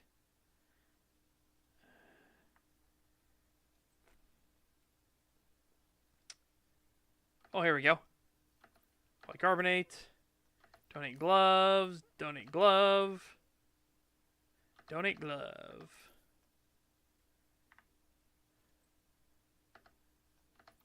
I need one more knee pad. And needs 3 chest armor. Okay. Yeah, we're getting there. We're getting there. Civilians in danger. Yep. Agent, stop by when you can. There's a project ready to be completed. Alright, I'll collect the reward at the theater first, real quick.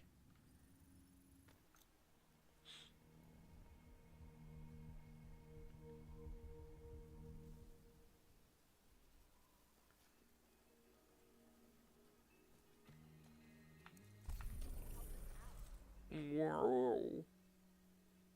Yeah. That's big old chunk of EXP, baby. Okay, cool.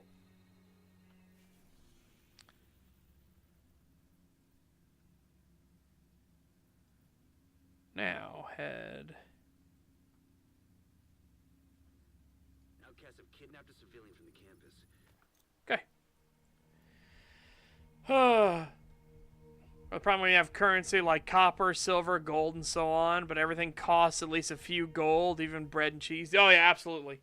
Like I said, when you don't actually take into account the economy of your world and setting, it's very frustrating.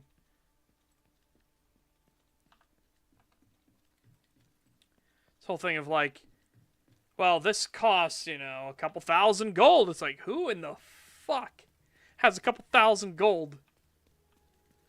You know, properly speaking, right? It's like, do you understand how crazy that would be? Unless gold is your only currency. And then I'd be like, okay, that's makes more sense, but still frustrating.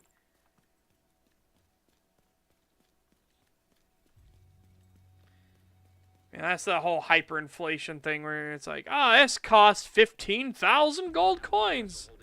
It's like, what, an entire kingdom? Or 3? Holy shit. No, for this, this little stick here.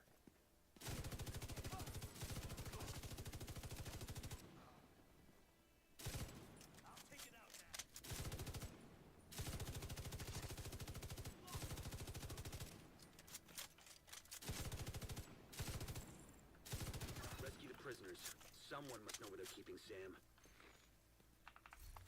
There you go.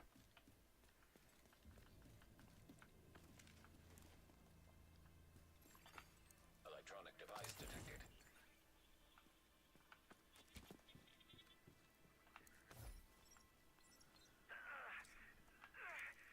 You're fixing to piss me off. Miss Emmeline? Is this the wretch you spoke of? Yes. He surrendered after we killed the rest of his squad. I didn't do nothing to you people. I wasn't even in D.C. till a month ago. You don't seem very loyal to your commander. Lady, I'm just trying to survive. True Sons seem like the safest bet. Is that so? I got no allegiance to them. I can be useful to you. You expect me to trust a man who will die so easily? Give me a chance. I'll show you. Send his head to the general. Let the river have the rest of him. Damn!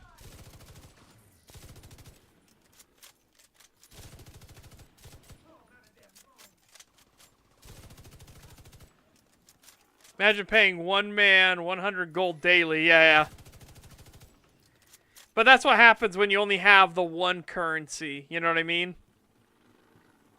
That they're like, okay, well, we need to do this, and a lot of times they'll base it like off of real world stuff too, if they haven't put a lot of thought into it. And it's like, oh Jesus, it's like, please do not do that.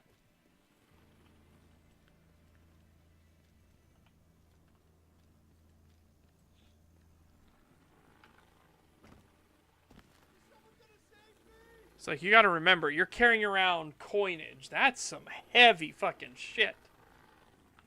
That is cumbersome, heavy. Like, the transportation alone for it. Good God.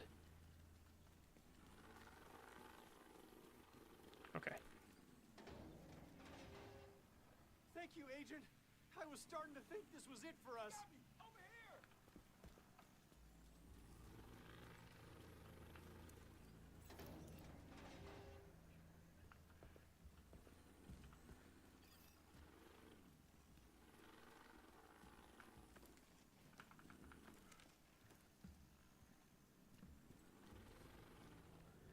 Hi, Sam Wilford.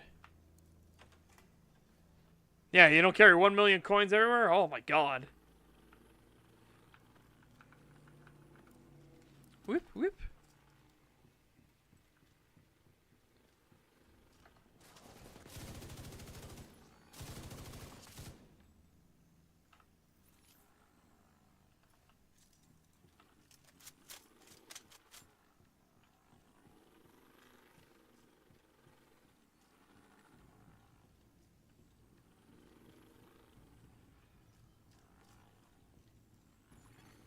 Priority item detected.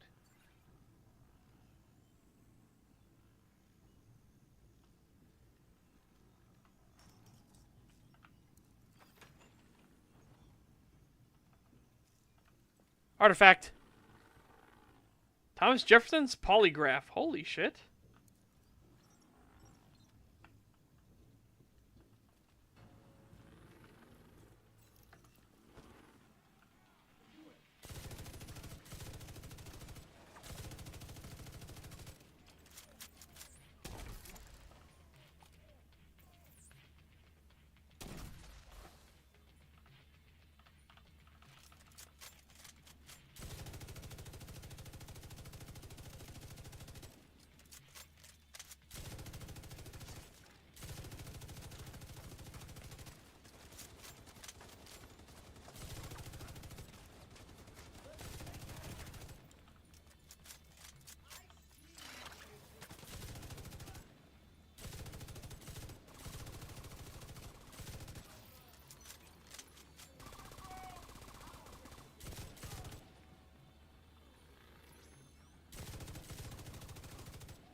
Don't fuck with me.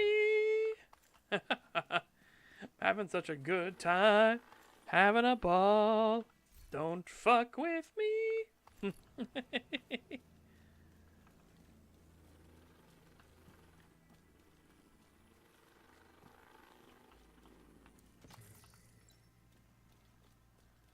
Oh!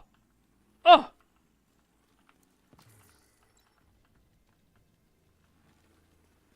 Doritos.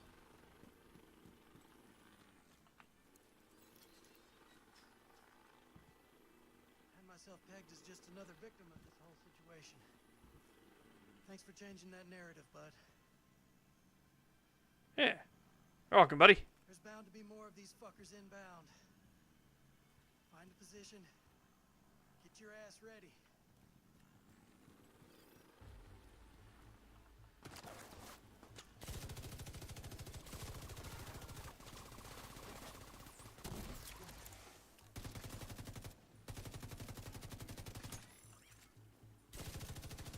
Sam, can you not go running right up there to him, please?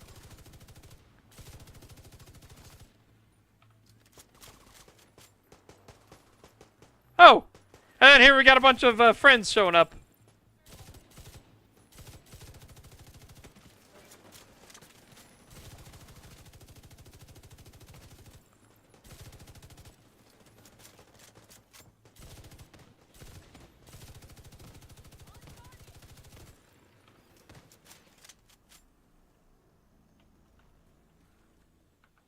Hello, everybody.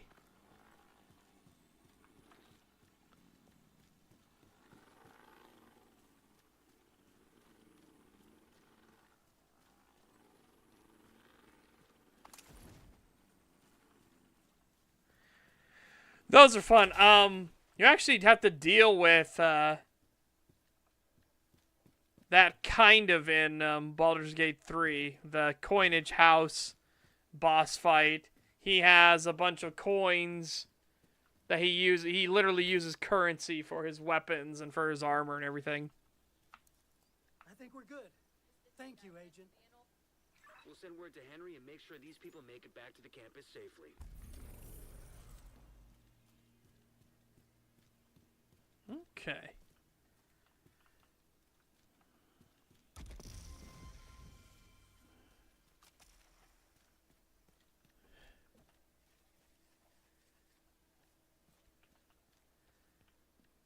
Oh yeah, no, trust me. I know that. It's much more. It's one of those things like I understand why you want a bit of variance, but oh god. Sometimes it's just too much. And especially Korean games and everything, you know. When you get the super number games. It's like this one does, you know, 257 billion damage, but this one does 257,639,357,000 damage, baby. It's like, oh my god.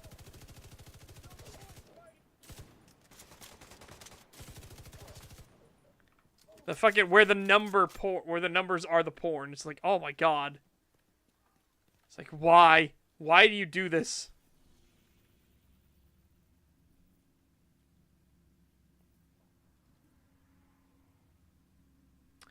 Can't you be normal just for once? Ah! Why can't you be normal? Hostiles guarding location nearby.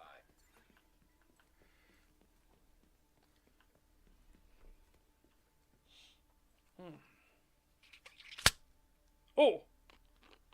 Sorry.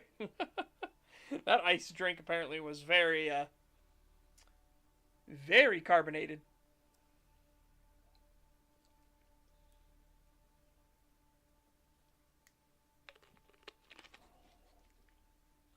Poof.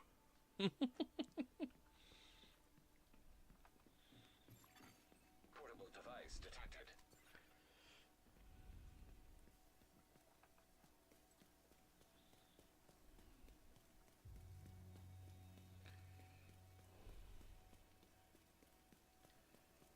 Oh, the nest. That's a hell of a name for it. All right. Let's go try and take over the nest.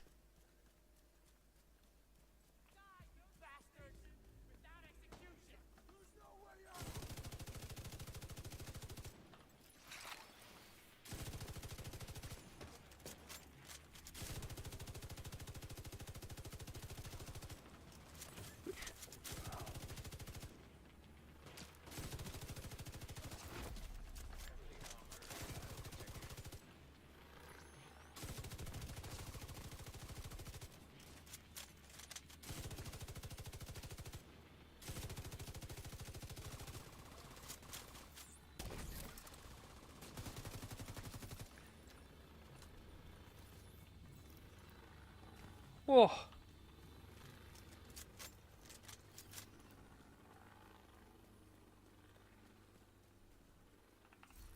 You're kidding me. Hang on. Is a supply convoy's coming in right now? What timing?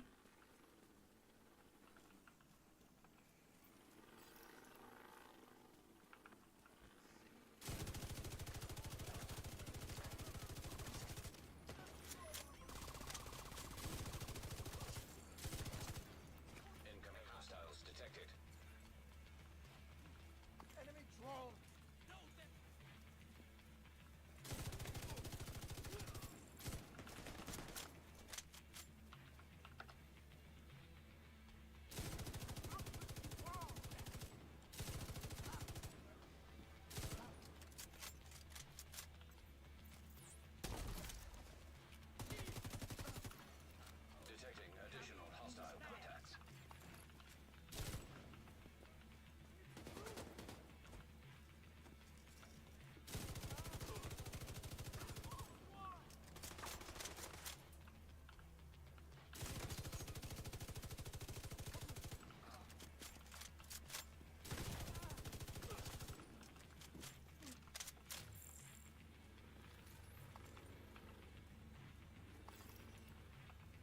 Yeah, okay.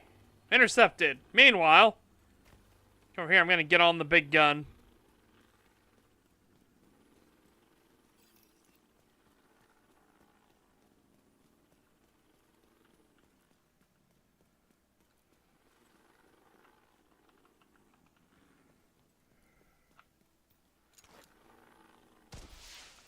Reinforcements incoming.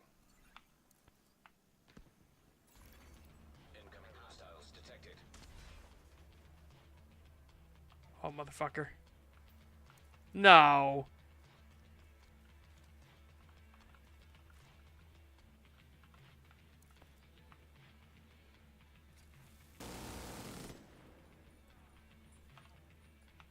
Lame!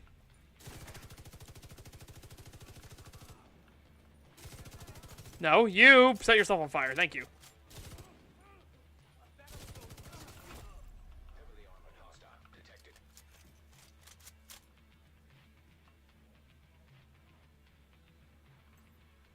Man, that's so lame that I can't use the thing.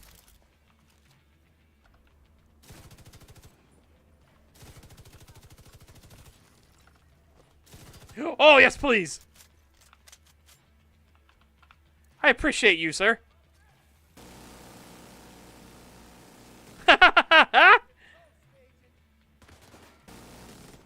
Rude!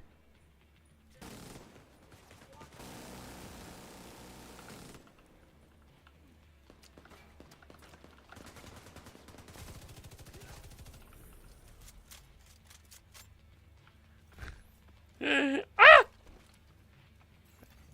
Supply room access unlocked.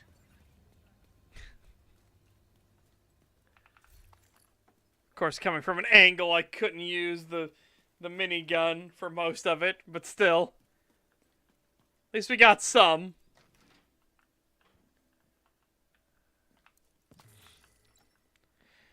It's the most annoying eye-rolling gaming take.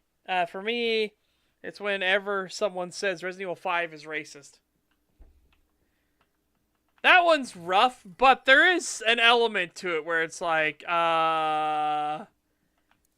there's a moment in Resident Evil 5 when you suddenly go to the swamp and they're going like oonga boonga and stuff and like dancing around and throwing spears and stuff like that. That's like, that's might be a bit much.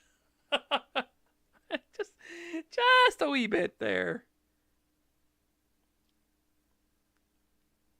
Ooh. Okay. Yeah, equip that right now. Hell yeah. You know, it's like that's one of those ones where it's like that's very unfortunate to do that now of all times. Hmm.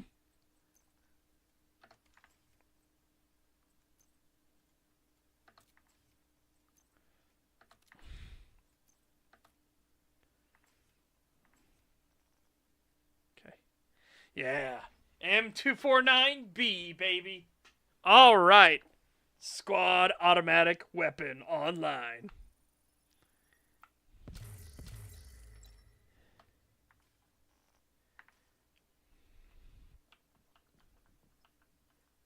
If only I found shotguns more useful. You know? I'm sure there's a good shotgun build. There has to be a good shotgun build. But I feel like LMGs are like the king of DPS, and then you've got and then you've got sniper rifles, obviously for your range. Reach out and touch somebody.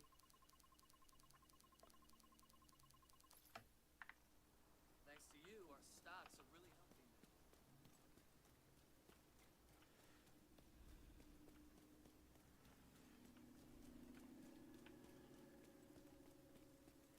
Right, it'd be like goblins have between 8 and 10 HP on average, up to 15, and the higher HP gives a little more EXP and money.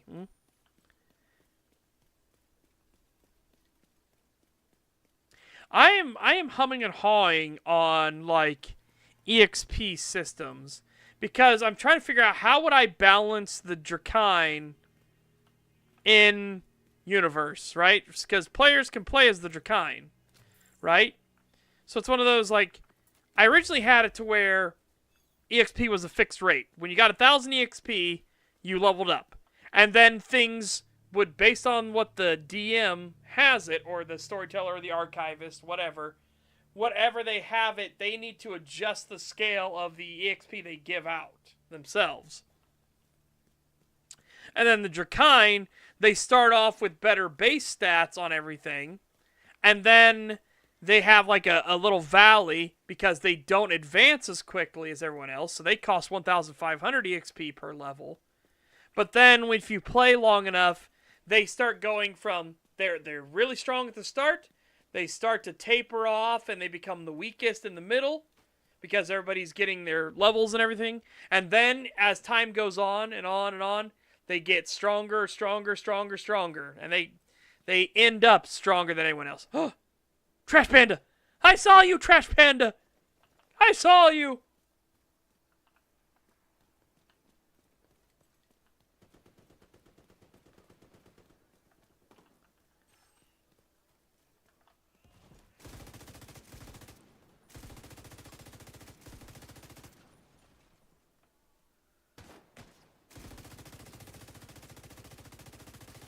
Hi!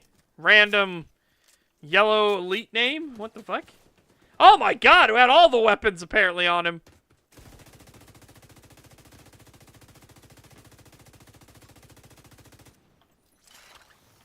Go get that son of a bitch.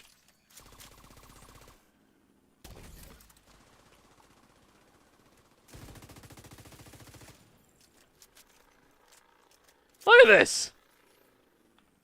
He just had all the weapons on him.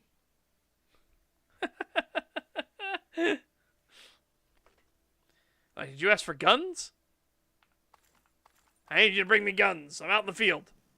Which guns? Yes. Oh, okay. I got you.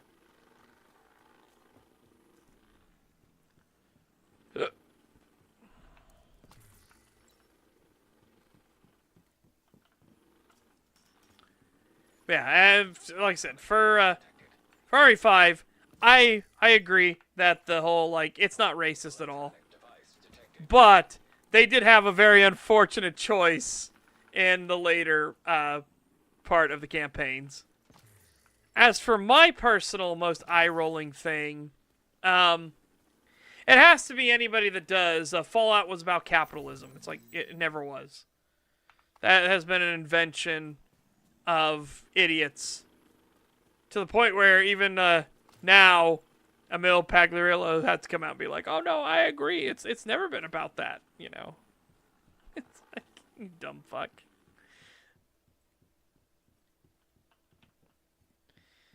M1A, his boss must hate him. Yeah. The last agents were driven out of here when the True Sons took over the area. You can use their intel to get things. Oh, no. No. What's wrong? You seem a little down. It's nothing. Don't give me that. All right, you've got your work cut out for you. Be careful. Okay. While we're here. The outcasts are using a radio mast at Constitution Camp to broadcast propaganda. We need to stop them poisoning the airwaves.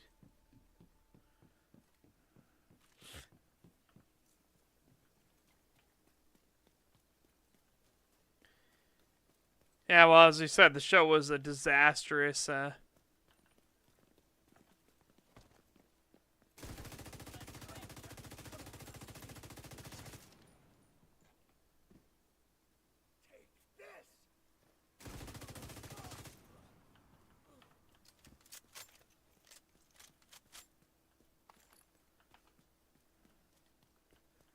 The show was never a faithful adaptation, and in fact, it was one of the worst video game adaptations ever conceived. Which is what makes it so frustrating. Constitution Camp is overrun and locked down tight. Guess we're doing it the old-fashioned way. Make a lot of noise and hope they open up.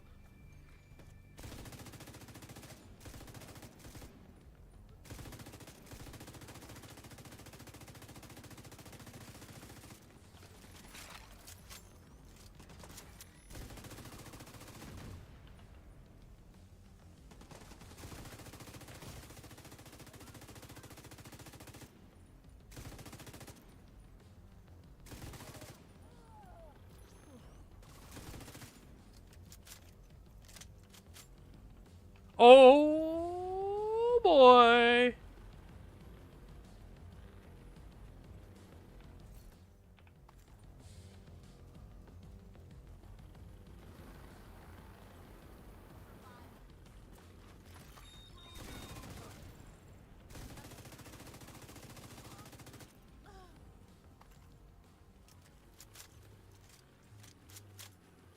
We still need to get you through that gate.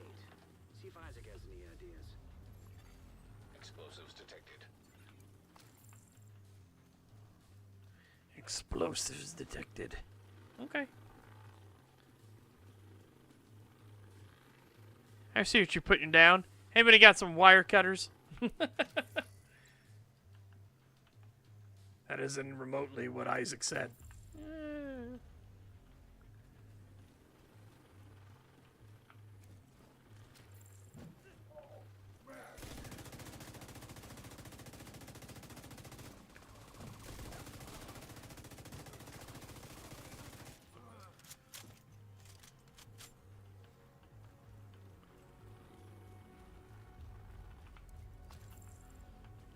I appreciate that. Because he only had a hammer, everything was a nail.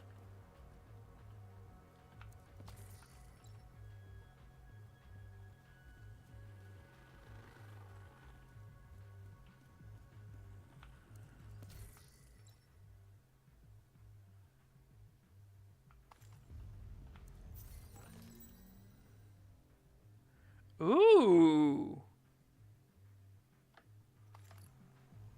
Ooh. I like it.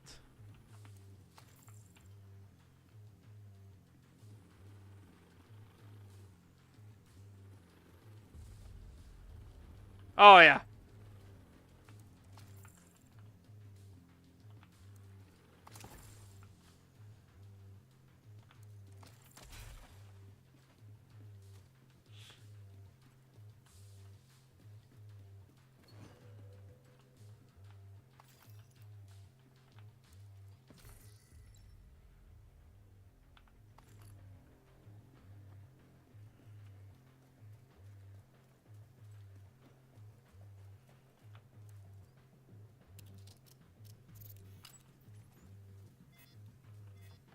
Damn, what is it with you division agents and your love for blowing shit up?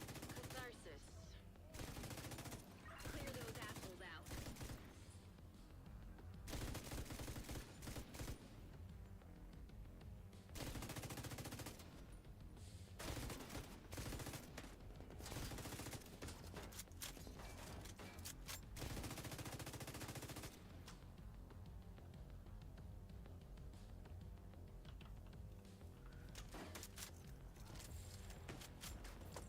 Oh, yeah.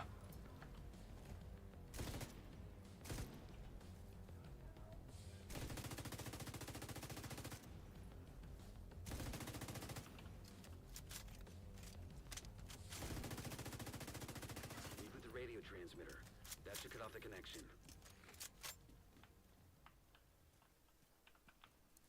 Now see if you can tune into something more radio friendly.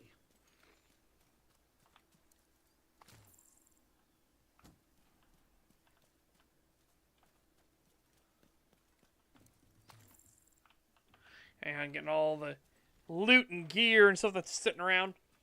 I definitely need to get myself some food, though. My stomach is letting me know exactly what it thinks of me right now.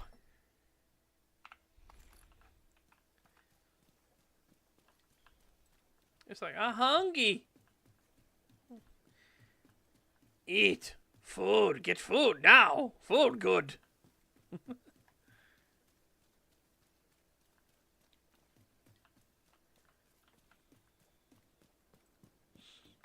Yeah, by the way, did you see, I posted it in the Discord, but that lady in Britain, she's a news anchor of what, I'm not sure exactly. I don't remember what the station she's on.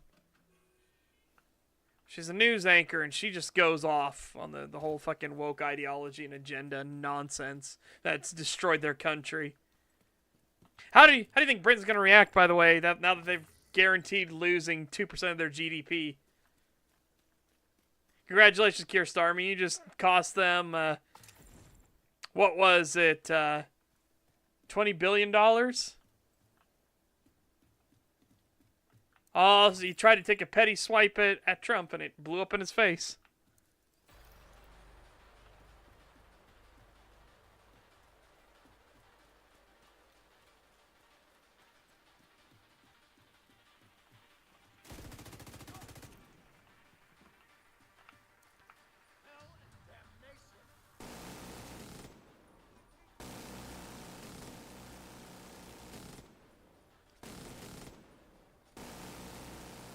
Reading the signal from here. Check the power supply.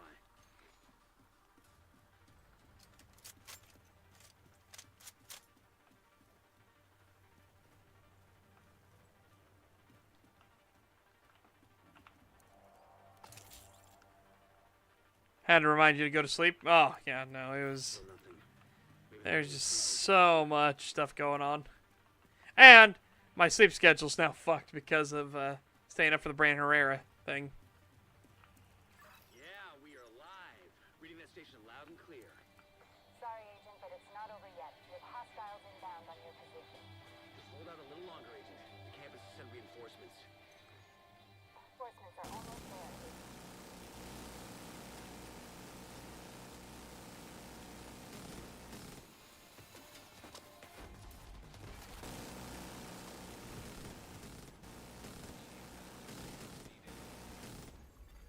Agent, final signs. Sorry. I got a little too carried away. Maybe they're running a frequency jammer. Yeah, we are live. Reading that station loud and clear. Sorry, Agent, but it's not over yet. We have hostiles inbound on your position. Hold out a little. The campus has sent reinforcements. Reinforcements are almost there, Agent.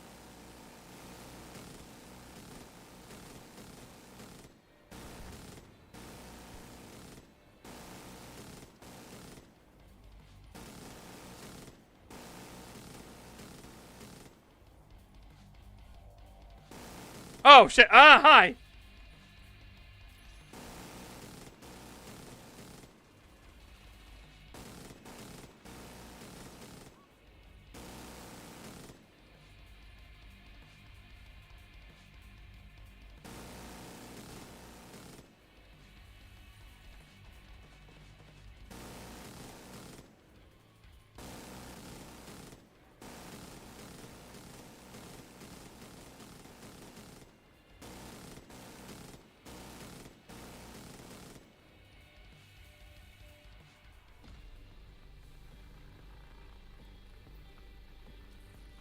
Man, using those is so much fun.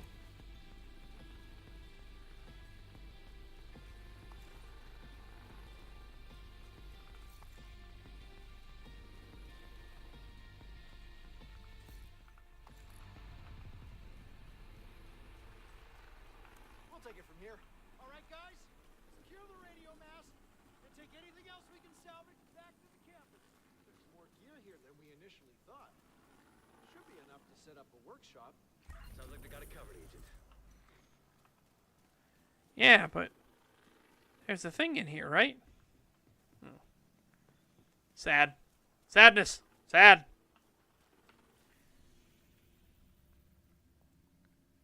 Okay, so we got all that. I'll do this fight when I get back from making myself some food. But, you know, it won't be long, so I will... True Sons have taken over the Lincoln Memorial. They're keeping a low profile right Head that now, way. not directly threatening the campus. But it worries me that they might be here to recruit civilians, or planning an attack. Probably better to push them back into their own territory before they secure an outpost this close to civilians.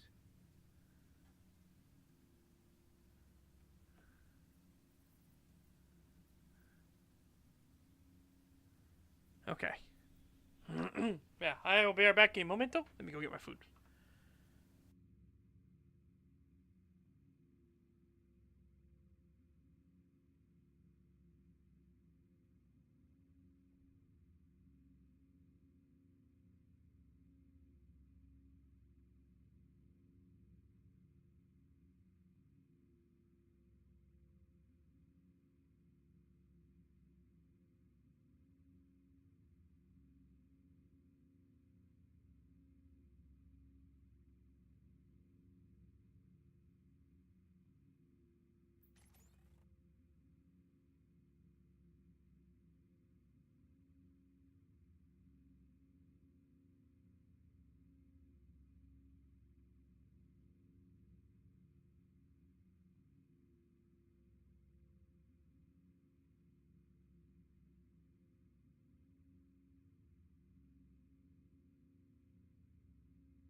I'm hopeful.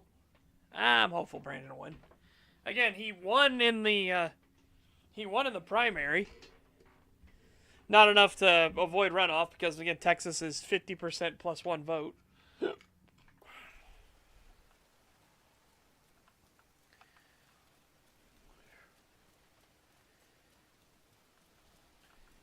But he beat Tony, who was celebrating prematurely. That was wild. I wonder how much cope and seethe he's doing now that he actually lost the primary.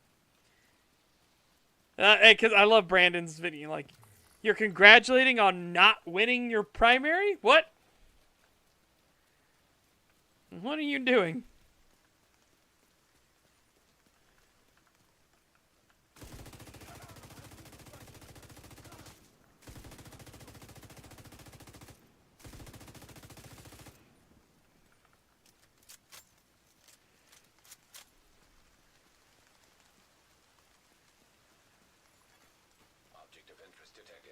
Oh, hell yeah.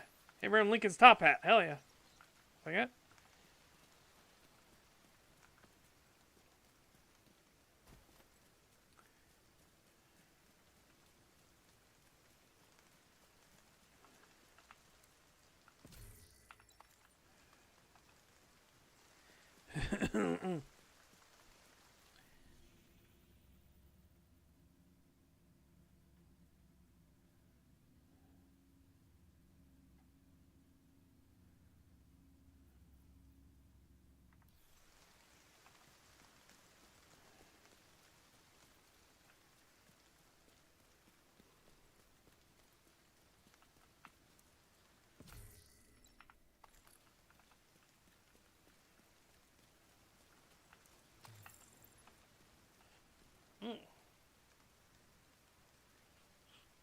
Okay.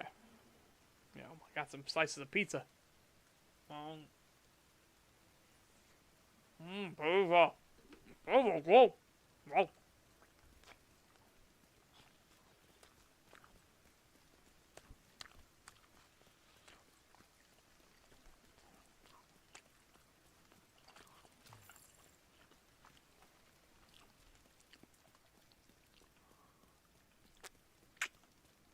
Oh, no. Oh, we're in one of the holes.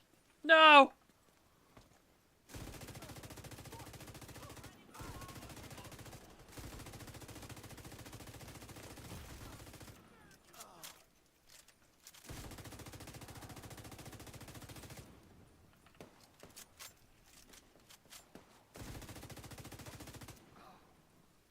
Fuck. Clean the hole. Not right now. Right now.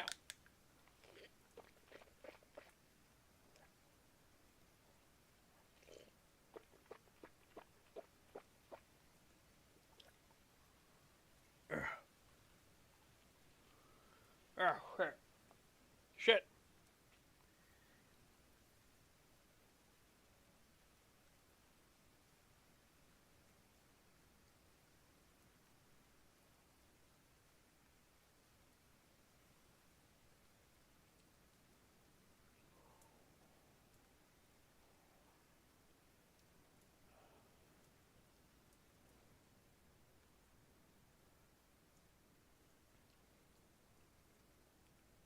All right, got it out. Woo! Not abuse, an affair. But an affair that he got by lording his power over her, so, you know. We need you to secure the memorial and remove the True Sons forces. If they maintain this outpost, the True Sons will be a direct threat to the campus.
They viewed them as a military obstacle that required a military solution.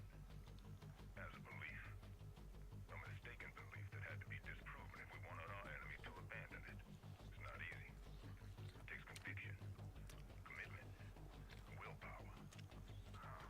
How did you see them? As a belief.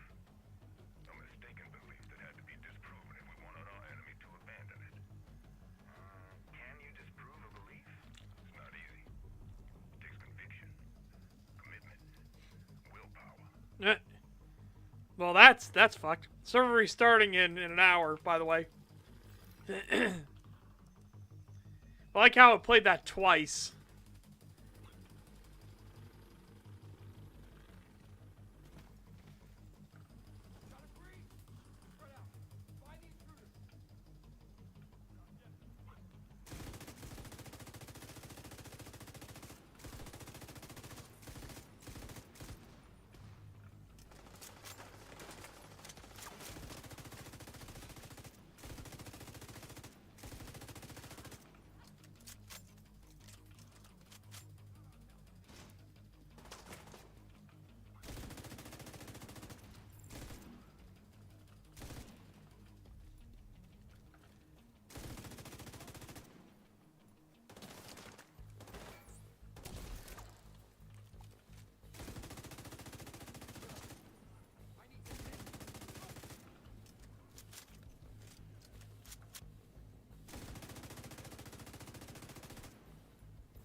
What the?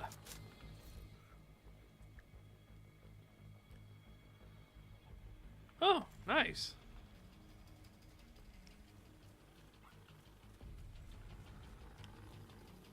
A gear mod system to just give me more damage.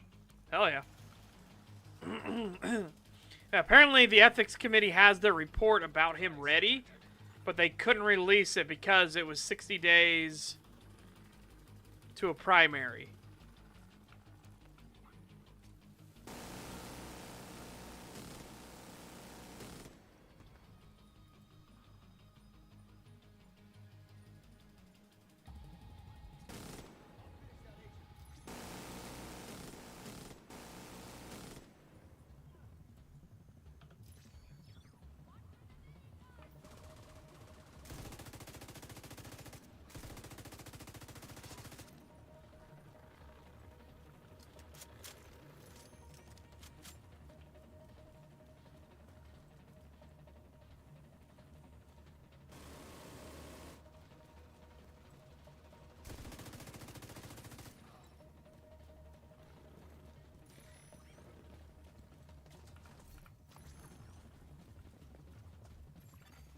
Electronic device detected.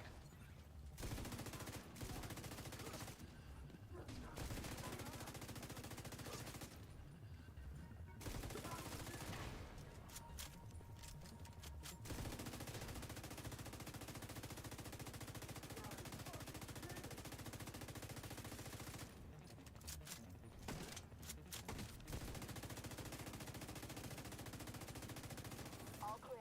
I repeat, compound is all clear. No, that can't be all of them. Check the interior while I get Henry's people to maintain the perimeter.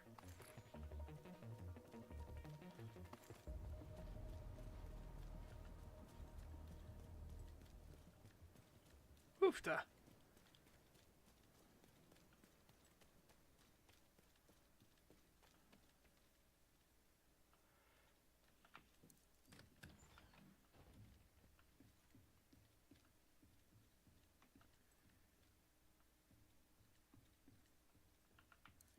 Yeah, I know.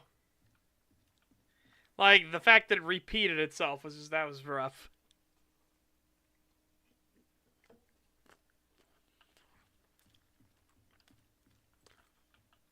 Oh, hang on a second. Wait. Let's go get that thing, right?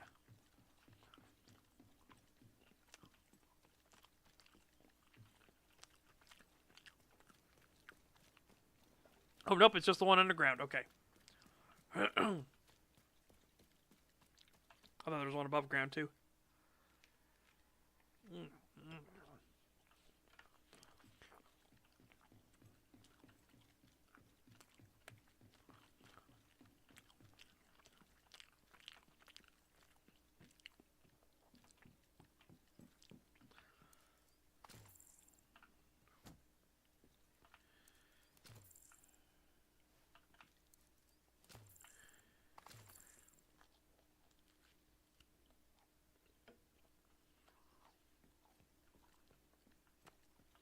You should be approaching a small museum. Need you to make sure it's clear.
Active terminal detected. Perfect. Sync their system with Isaac, and hopefully we can get a better idea of what they've been planning.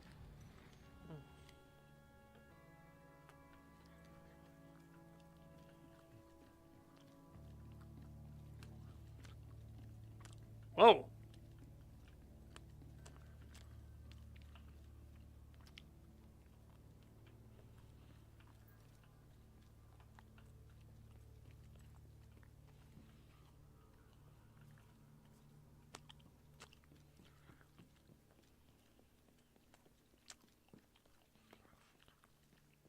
If you're looking for any lootables.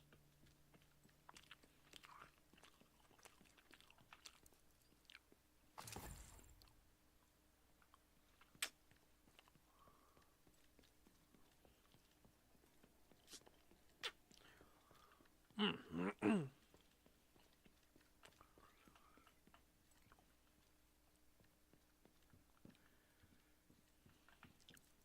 it. The True Sons have turned the memorial into a base. There's an area beneath you with increased security. Isaac can't access data on this location. Stay alert. I don't know what you're walking into.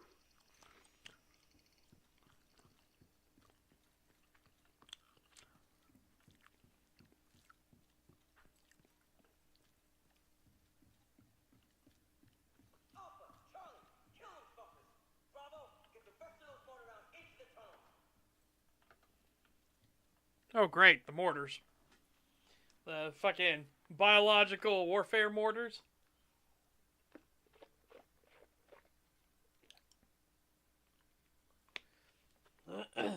Oh, excuse me.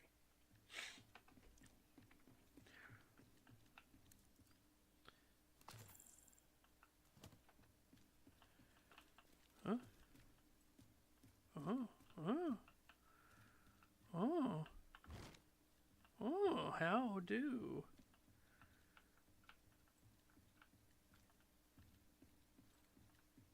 How do you do, fellow youth? How do we get in there?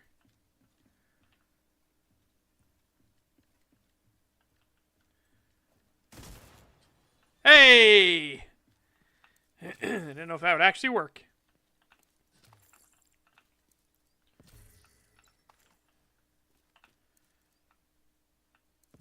You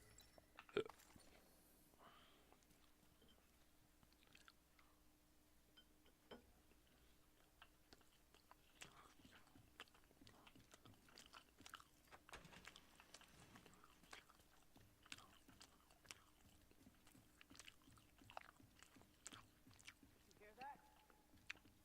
Fuck this noise. I'm not dying to help with the ammo count. DC-62 detected. Heads up. Isaac just ID'd those shells as chemical weapons. Can't afford to let the True Sons escape with those. You gotta Surprise, find a way to close up that tunnel. Keep the shells moving and hold the line.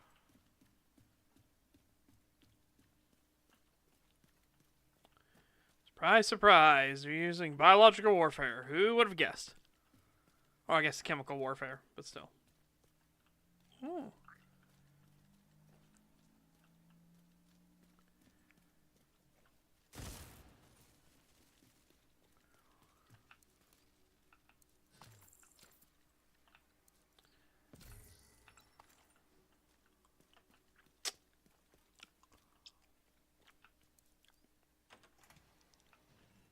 They're in the kill house. Keep them away from the command center.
Woofda.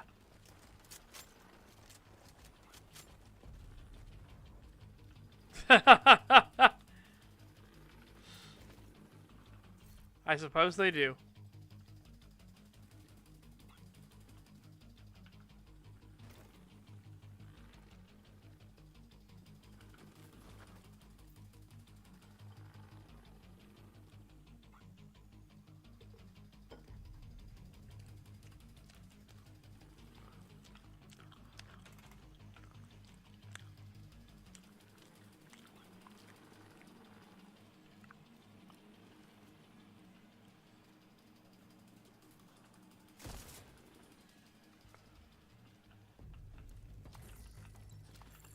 I like this little, like, mechanic that they've got here now. I do. I like it. Were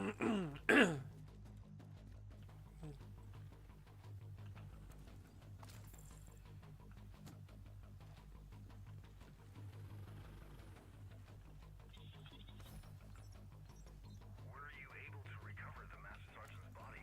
Most of it. By the time we got to him, they'd cut his head off. As a trophy? Hell if I know. I assumed it was psychological warfare. Was it at this time that you called in the fire mission on the village? It was. Because you were taking fire? Sure, that's what I reported.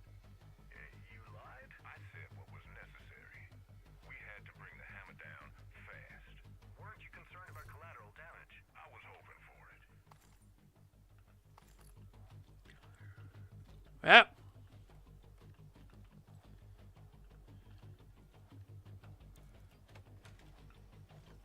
Again, I kind of like, I'm frustrated in this that none of the factions seem reasonable. According to the schematic, None of the enemy factions, I mean. we can lock that tunnel door from their control center. That should keep them from being able to transport those mortars loaded with DC-62.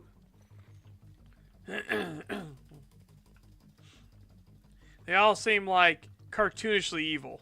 Oh my god!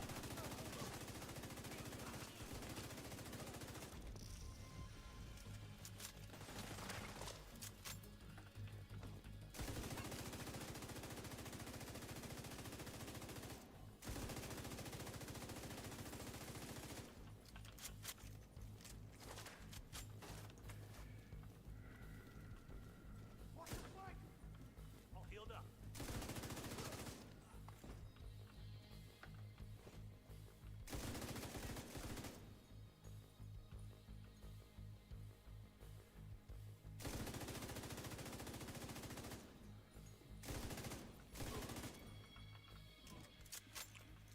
Woofda.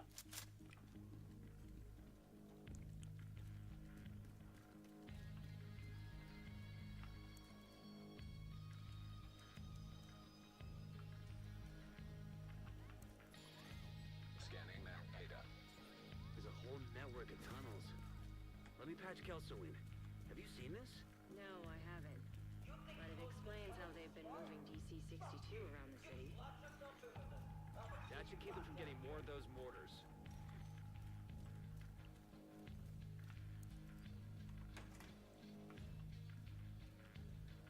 Yeah, only the government gets to be reasonable. I threw up a little. Yeah.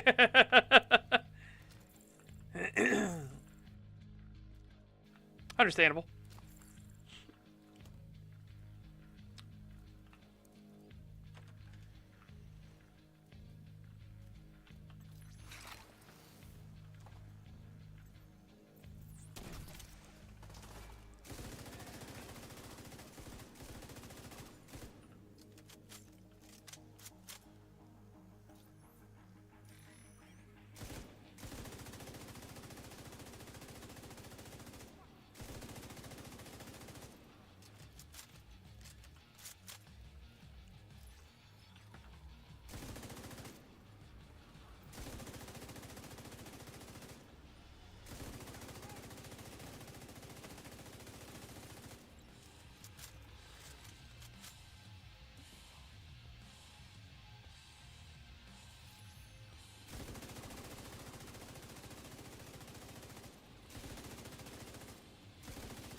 Go on ahead back up. The team from the campus has taken position inside the memorial. Get fucked.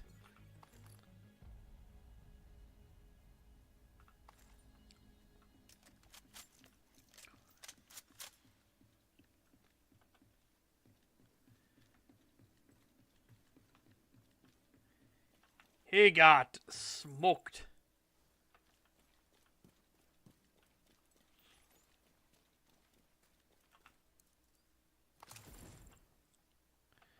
Explosive or incendiary rounds.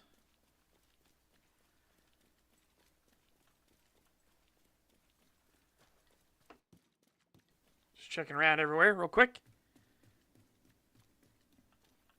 And we'll head back up to showcase.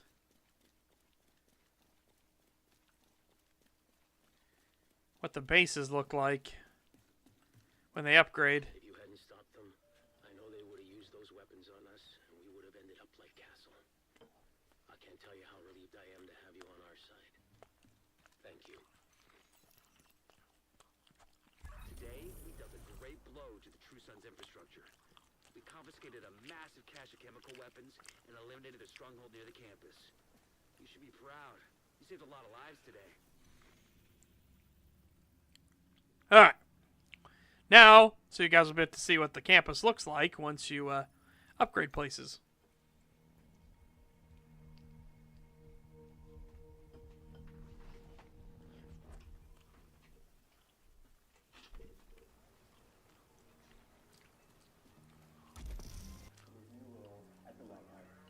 Look at it. Look at it.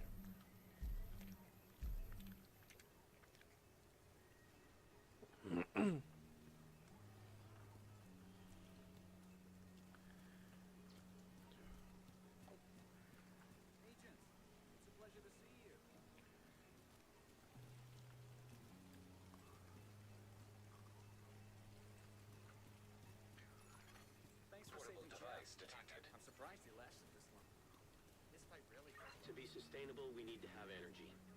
This solar pump should provide enough juice to run the entire settlement. String beans, cucumbers, peppers, tomatoes, corn. Do we have space for corn? A few rows won't be a problem, and corn is great for companion planting. I'll take your word for it. What else? Zucchini.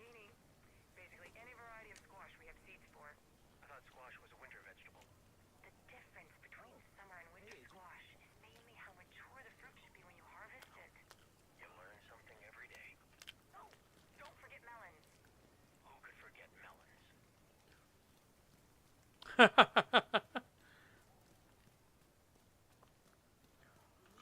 necessary for all adults here to be able to defend themselves. Thanks for helping set up the firing range. Civilians in distress.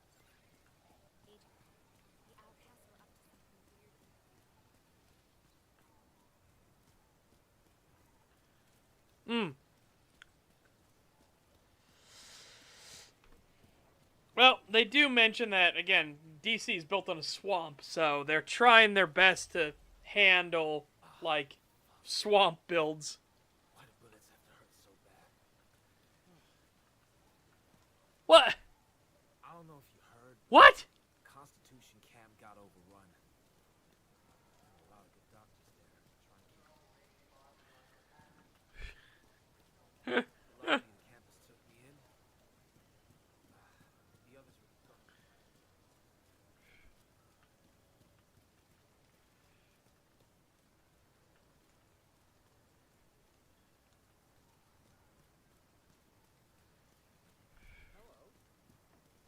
Why do bullets have to hurt so bad? I mean, the bullet isn't the thing that hurts the most. It's that anything penetrating the body. Very, very bad. If it was a crayon, it'd be very bad. I've been recruited to help out at your base of operations with recalibrating and fine-tuning equipment. Glad to be working with you. Yep. Yep, that's correct, Rapar.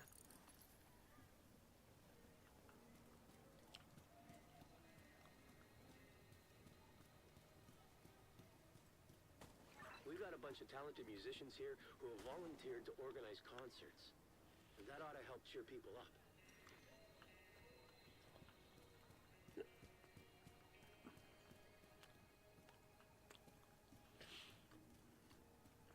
I mean, yeah, sure. Morale is important. Greetings, Agent.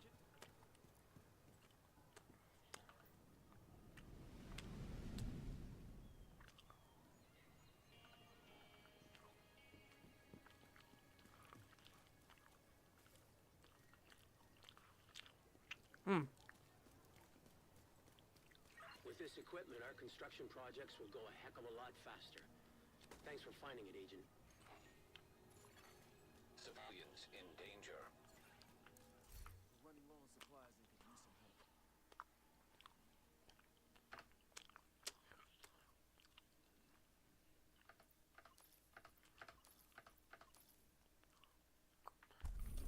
help. Alright, there we go. There's another one. Alright, no. Only 30 minutes remain.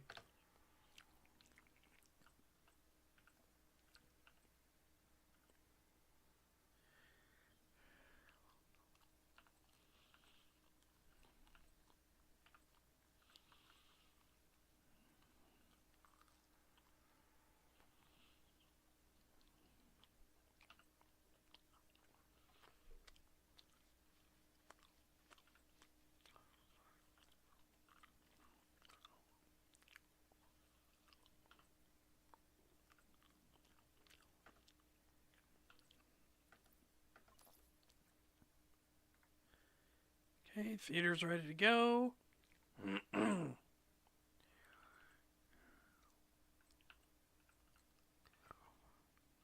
Need a knee pad.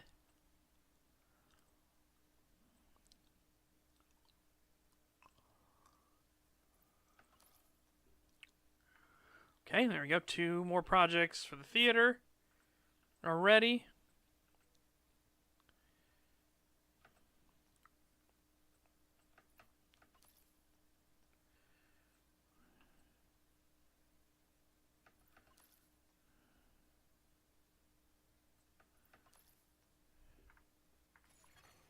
Civilians in distress. Okay. Which rewards the campus? We got a project ready for completion here. Hey, Agent. We got a project that's ready to be completed. Whenever you have the time. I'm feeling they're right over here. Alright, let me try to clean my holes out. I know how that sounds. Giggity. Alright.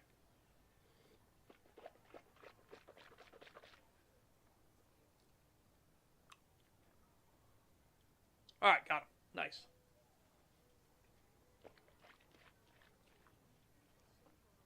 Another rinse just to make sure.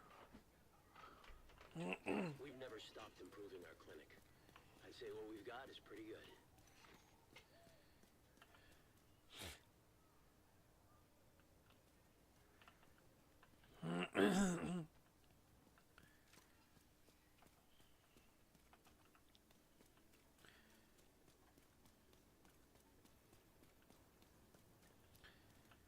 When the truth is found to be lies.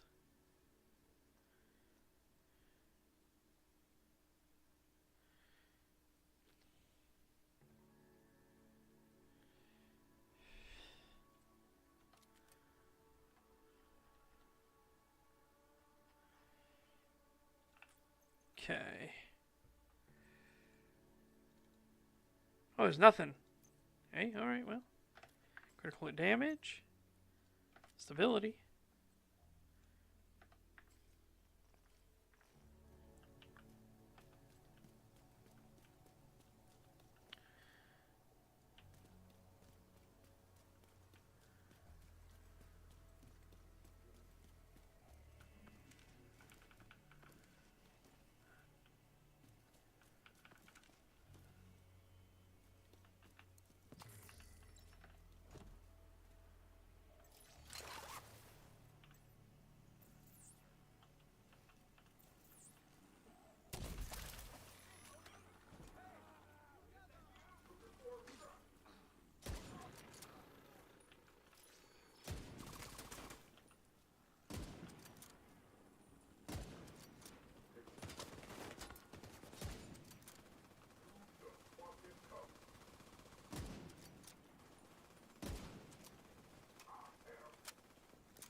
Heavy load coming through. Ah!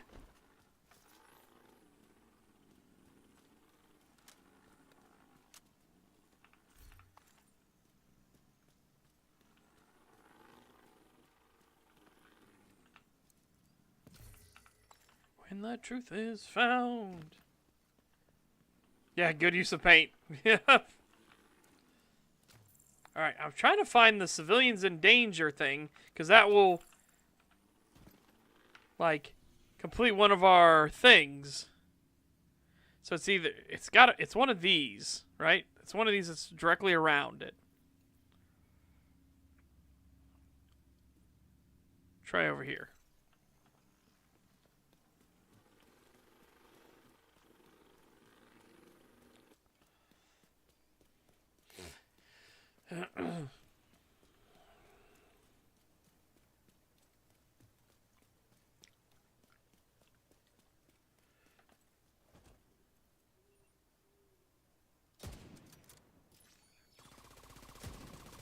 Nope.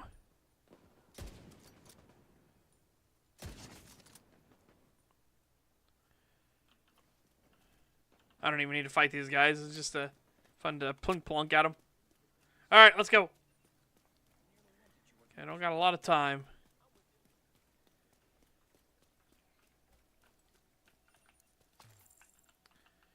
And getting our duders all upgraded would be a good idea. Get our patrols to have more stuff. Bro brought a hammer to a gunfight. Mm-hmm.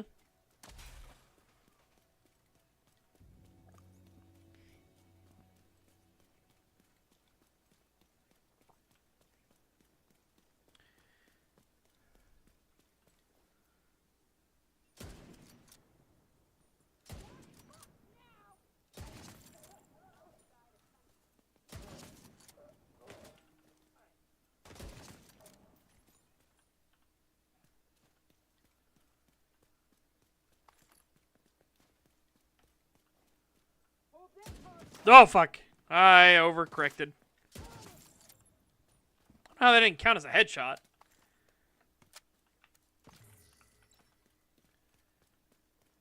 I overcorrected on the one shot. That was silly of me.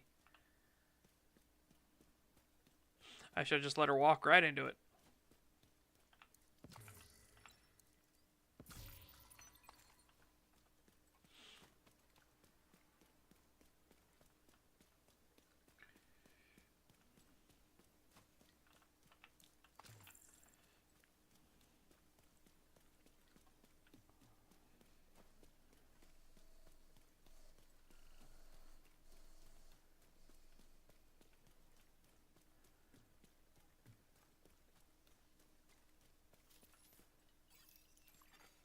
Friendly combatants nearby.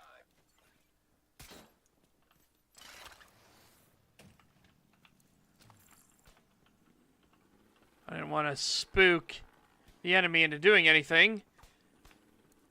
I pulled out the suppressor.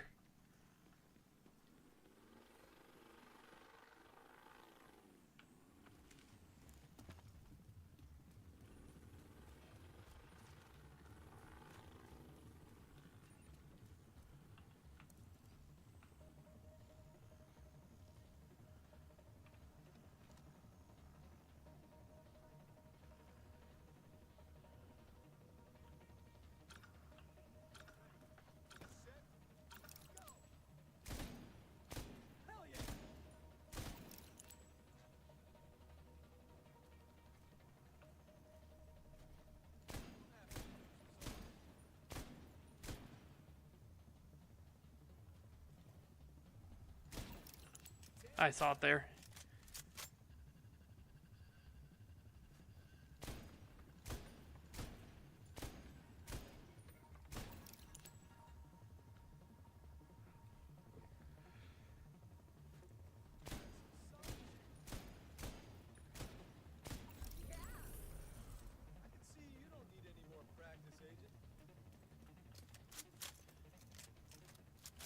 Yeah, no.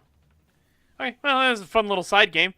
But again, I need one rescue civilians, and then I can actually like upgrade the rescue teams.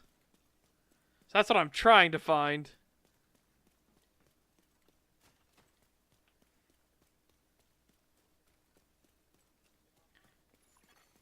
Hostile broadcast detected. I don't care about the broadcast. I need to rescue civilians.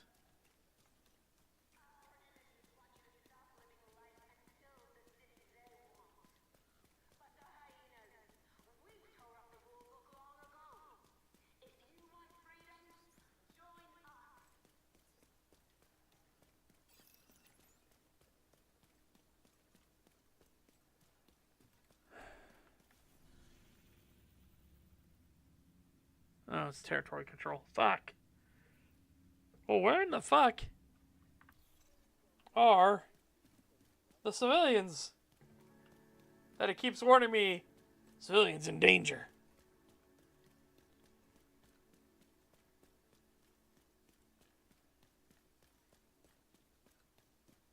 DC is dead. Your friends are all dead, dead, dead, dead, dead, dead, dead. Your name is Ryuichi Sagawa. Ryuichi Sagawa. Ryuichi Sagawa.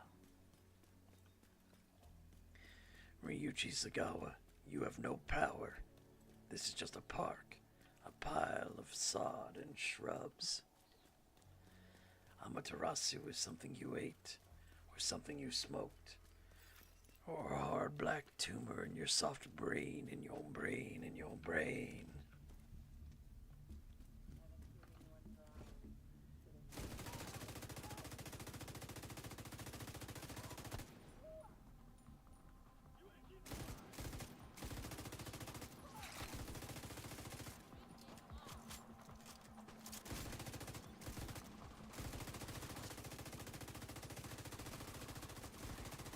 Your friends died following a lunatic. I saw them suffer, suffer, suffer. Enough! Ever boil a can of cola?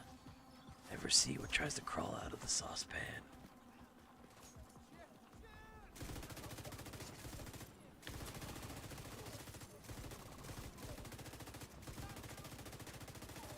I used to save that. I used to have that as my. Whoa!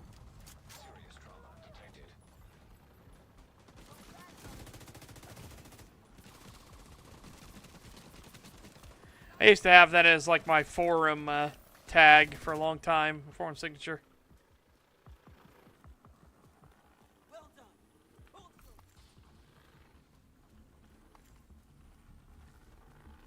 All right, talk to the hostage.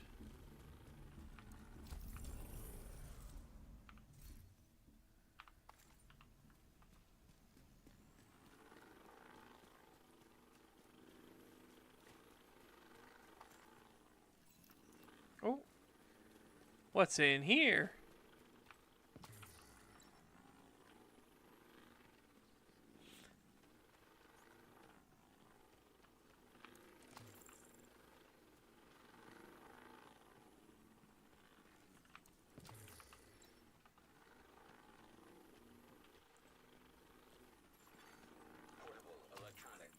Detected.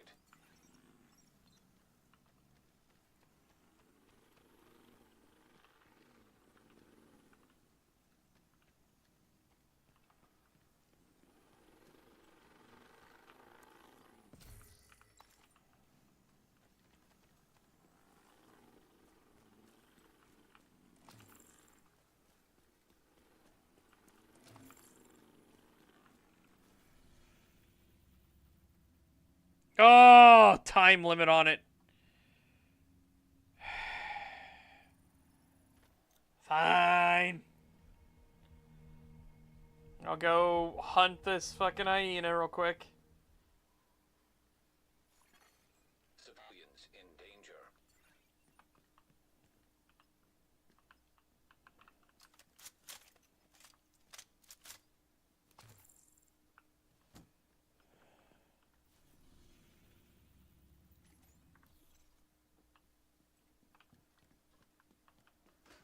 How the fuck do I get out of this room?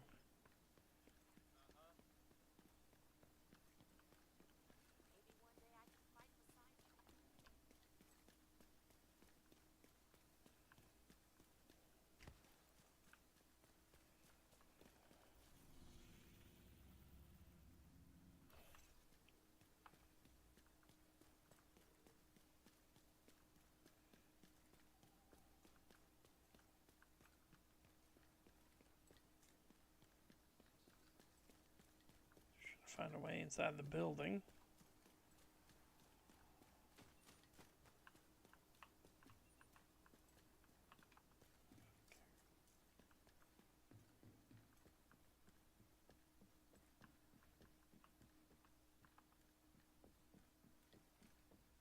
Like, I do not care. I'm after a bounty.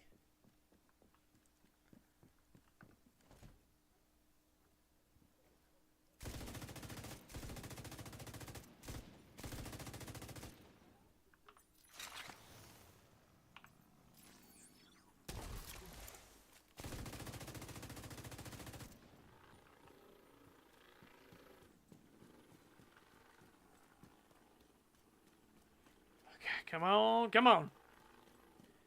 John survived the manufactory. He shows up Secret World Legends. Only South Africa zone. You and I have unfinished business, Chuck. That's stupid. Why would they do that?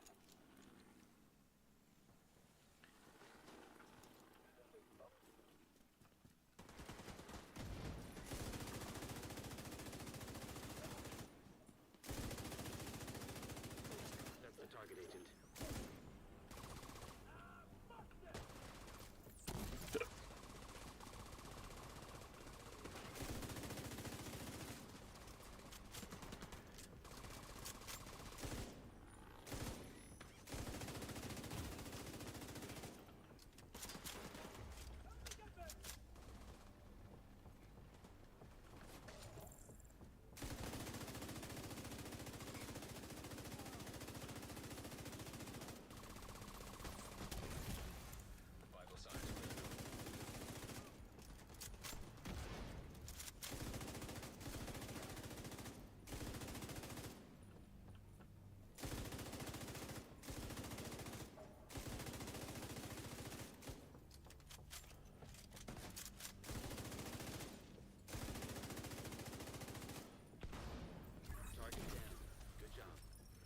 Nice. Agent in need of backup. That's another one down. Good job, Agent.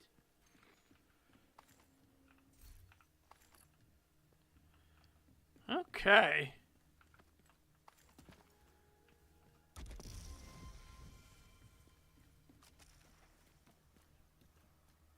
What are you still doing down here, you goober? Alright. So we should come here. This should be done. And then we can go jump over to the theater and grab our stuff there we need. Thanks,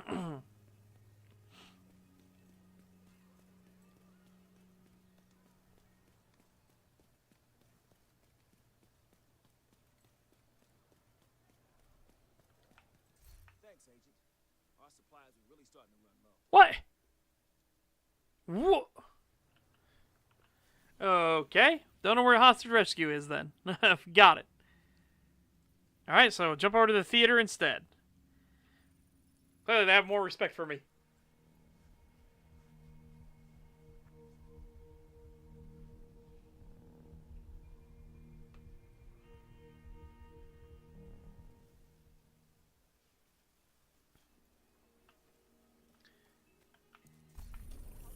Whoa.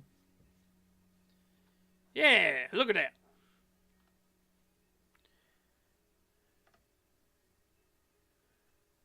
See? Told you. They got more respect for me.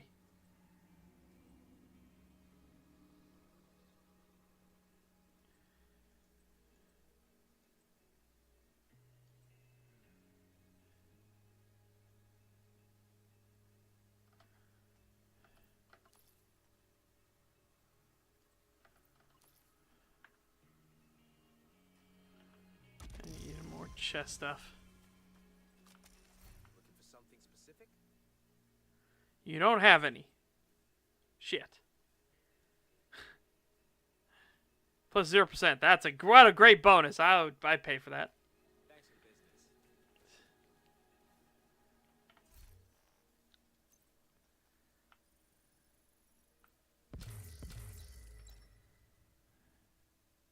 Ooh.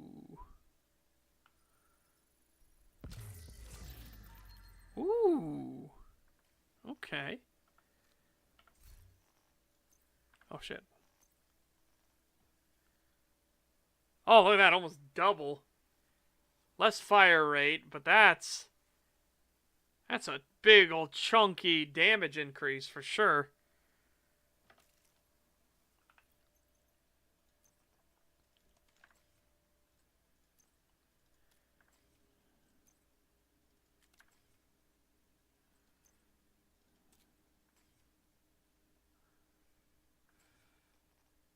Hell yeah.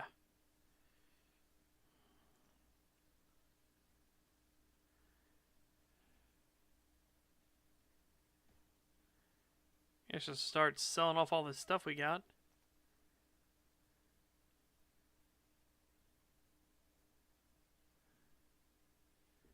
I'll lose some damage.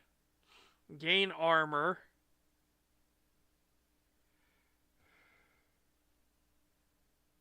Gain skill damage.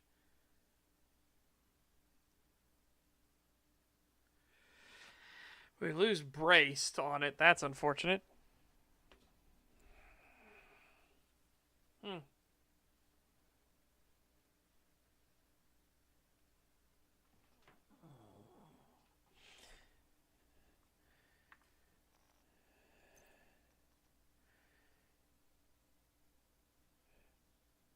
Okay, so this one is the one we definitely don't want to change out. Because that's the damage increase. That's a huge boost to armor, though. Holy fuck. Ugh. Rough. Savage.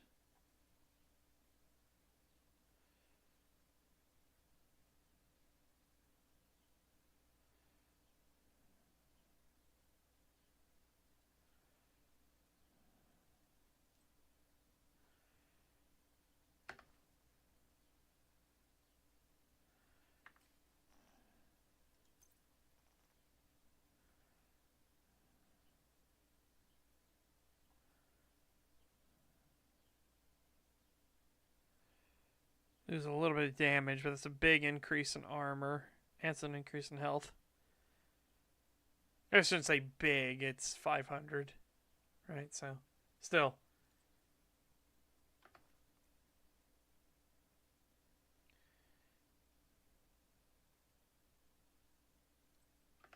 Oh, that's a huge increase in armor. Okay.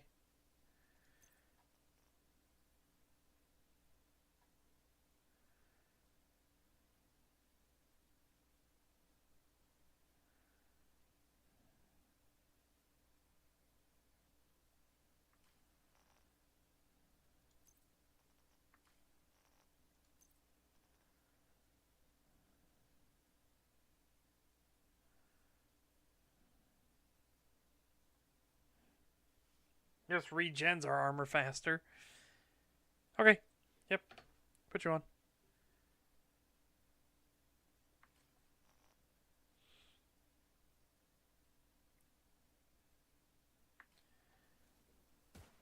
Okay. 5 minutes before the servers go down.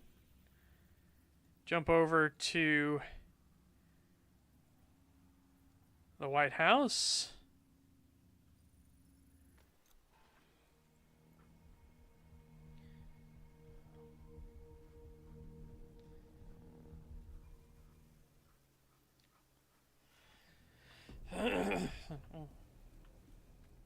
Meet the president. No. Hello. Perks. Course level 30. Fuck. Increase our capacity here. Course level 30.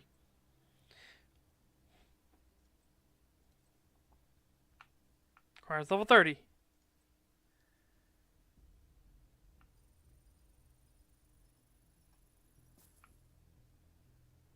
Requires level 30. Fuck, I just...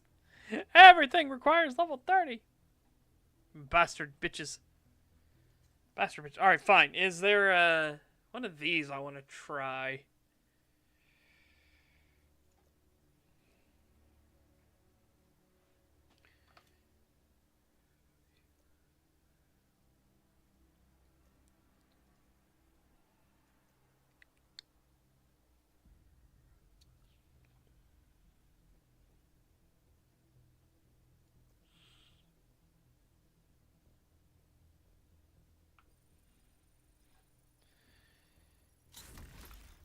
Okay, equip.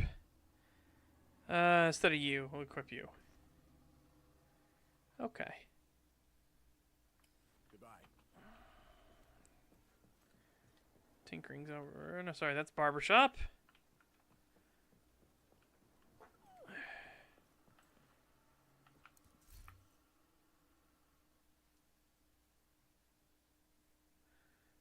Oh, hell yeah, upgrade the bench. Okay. Sure.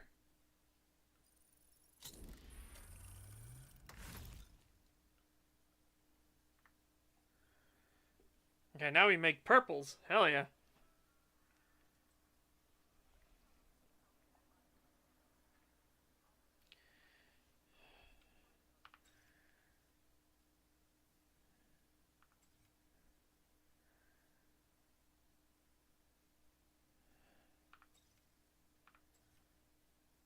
Let's make one and see what we get.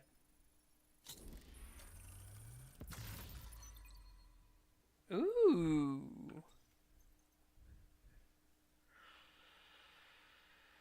Well, hello there, sir.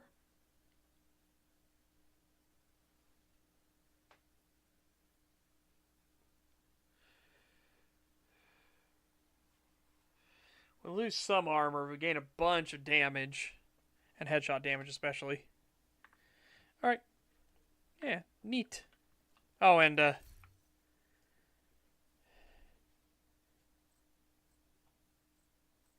like, there's gotta be more of these. Right? It says 1 of 27, so yeah, okay. Yeah, 1 of 20, 1 of 19. Okay, okay. Yeah.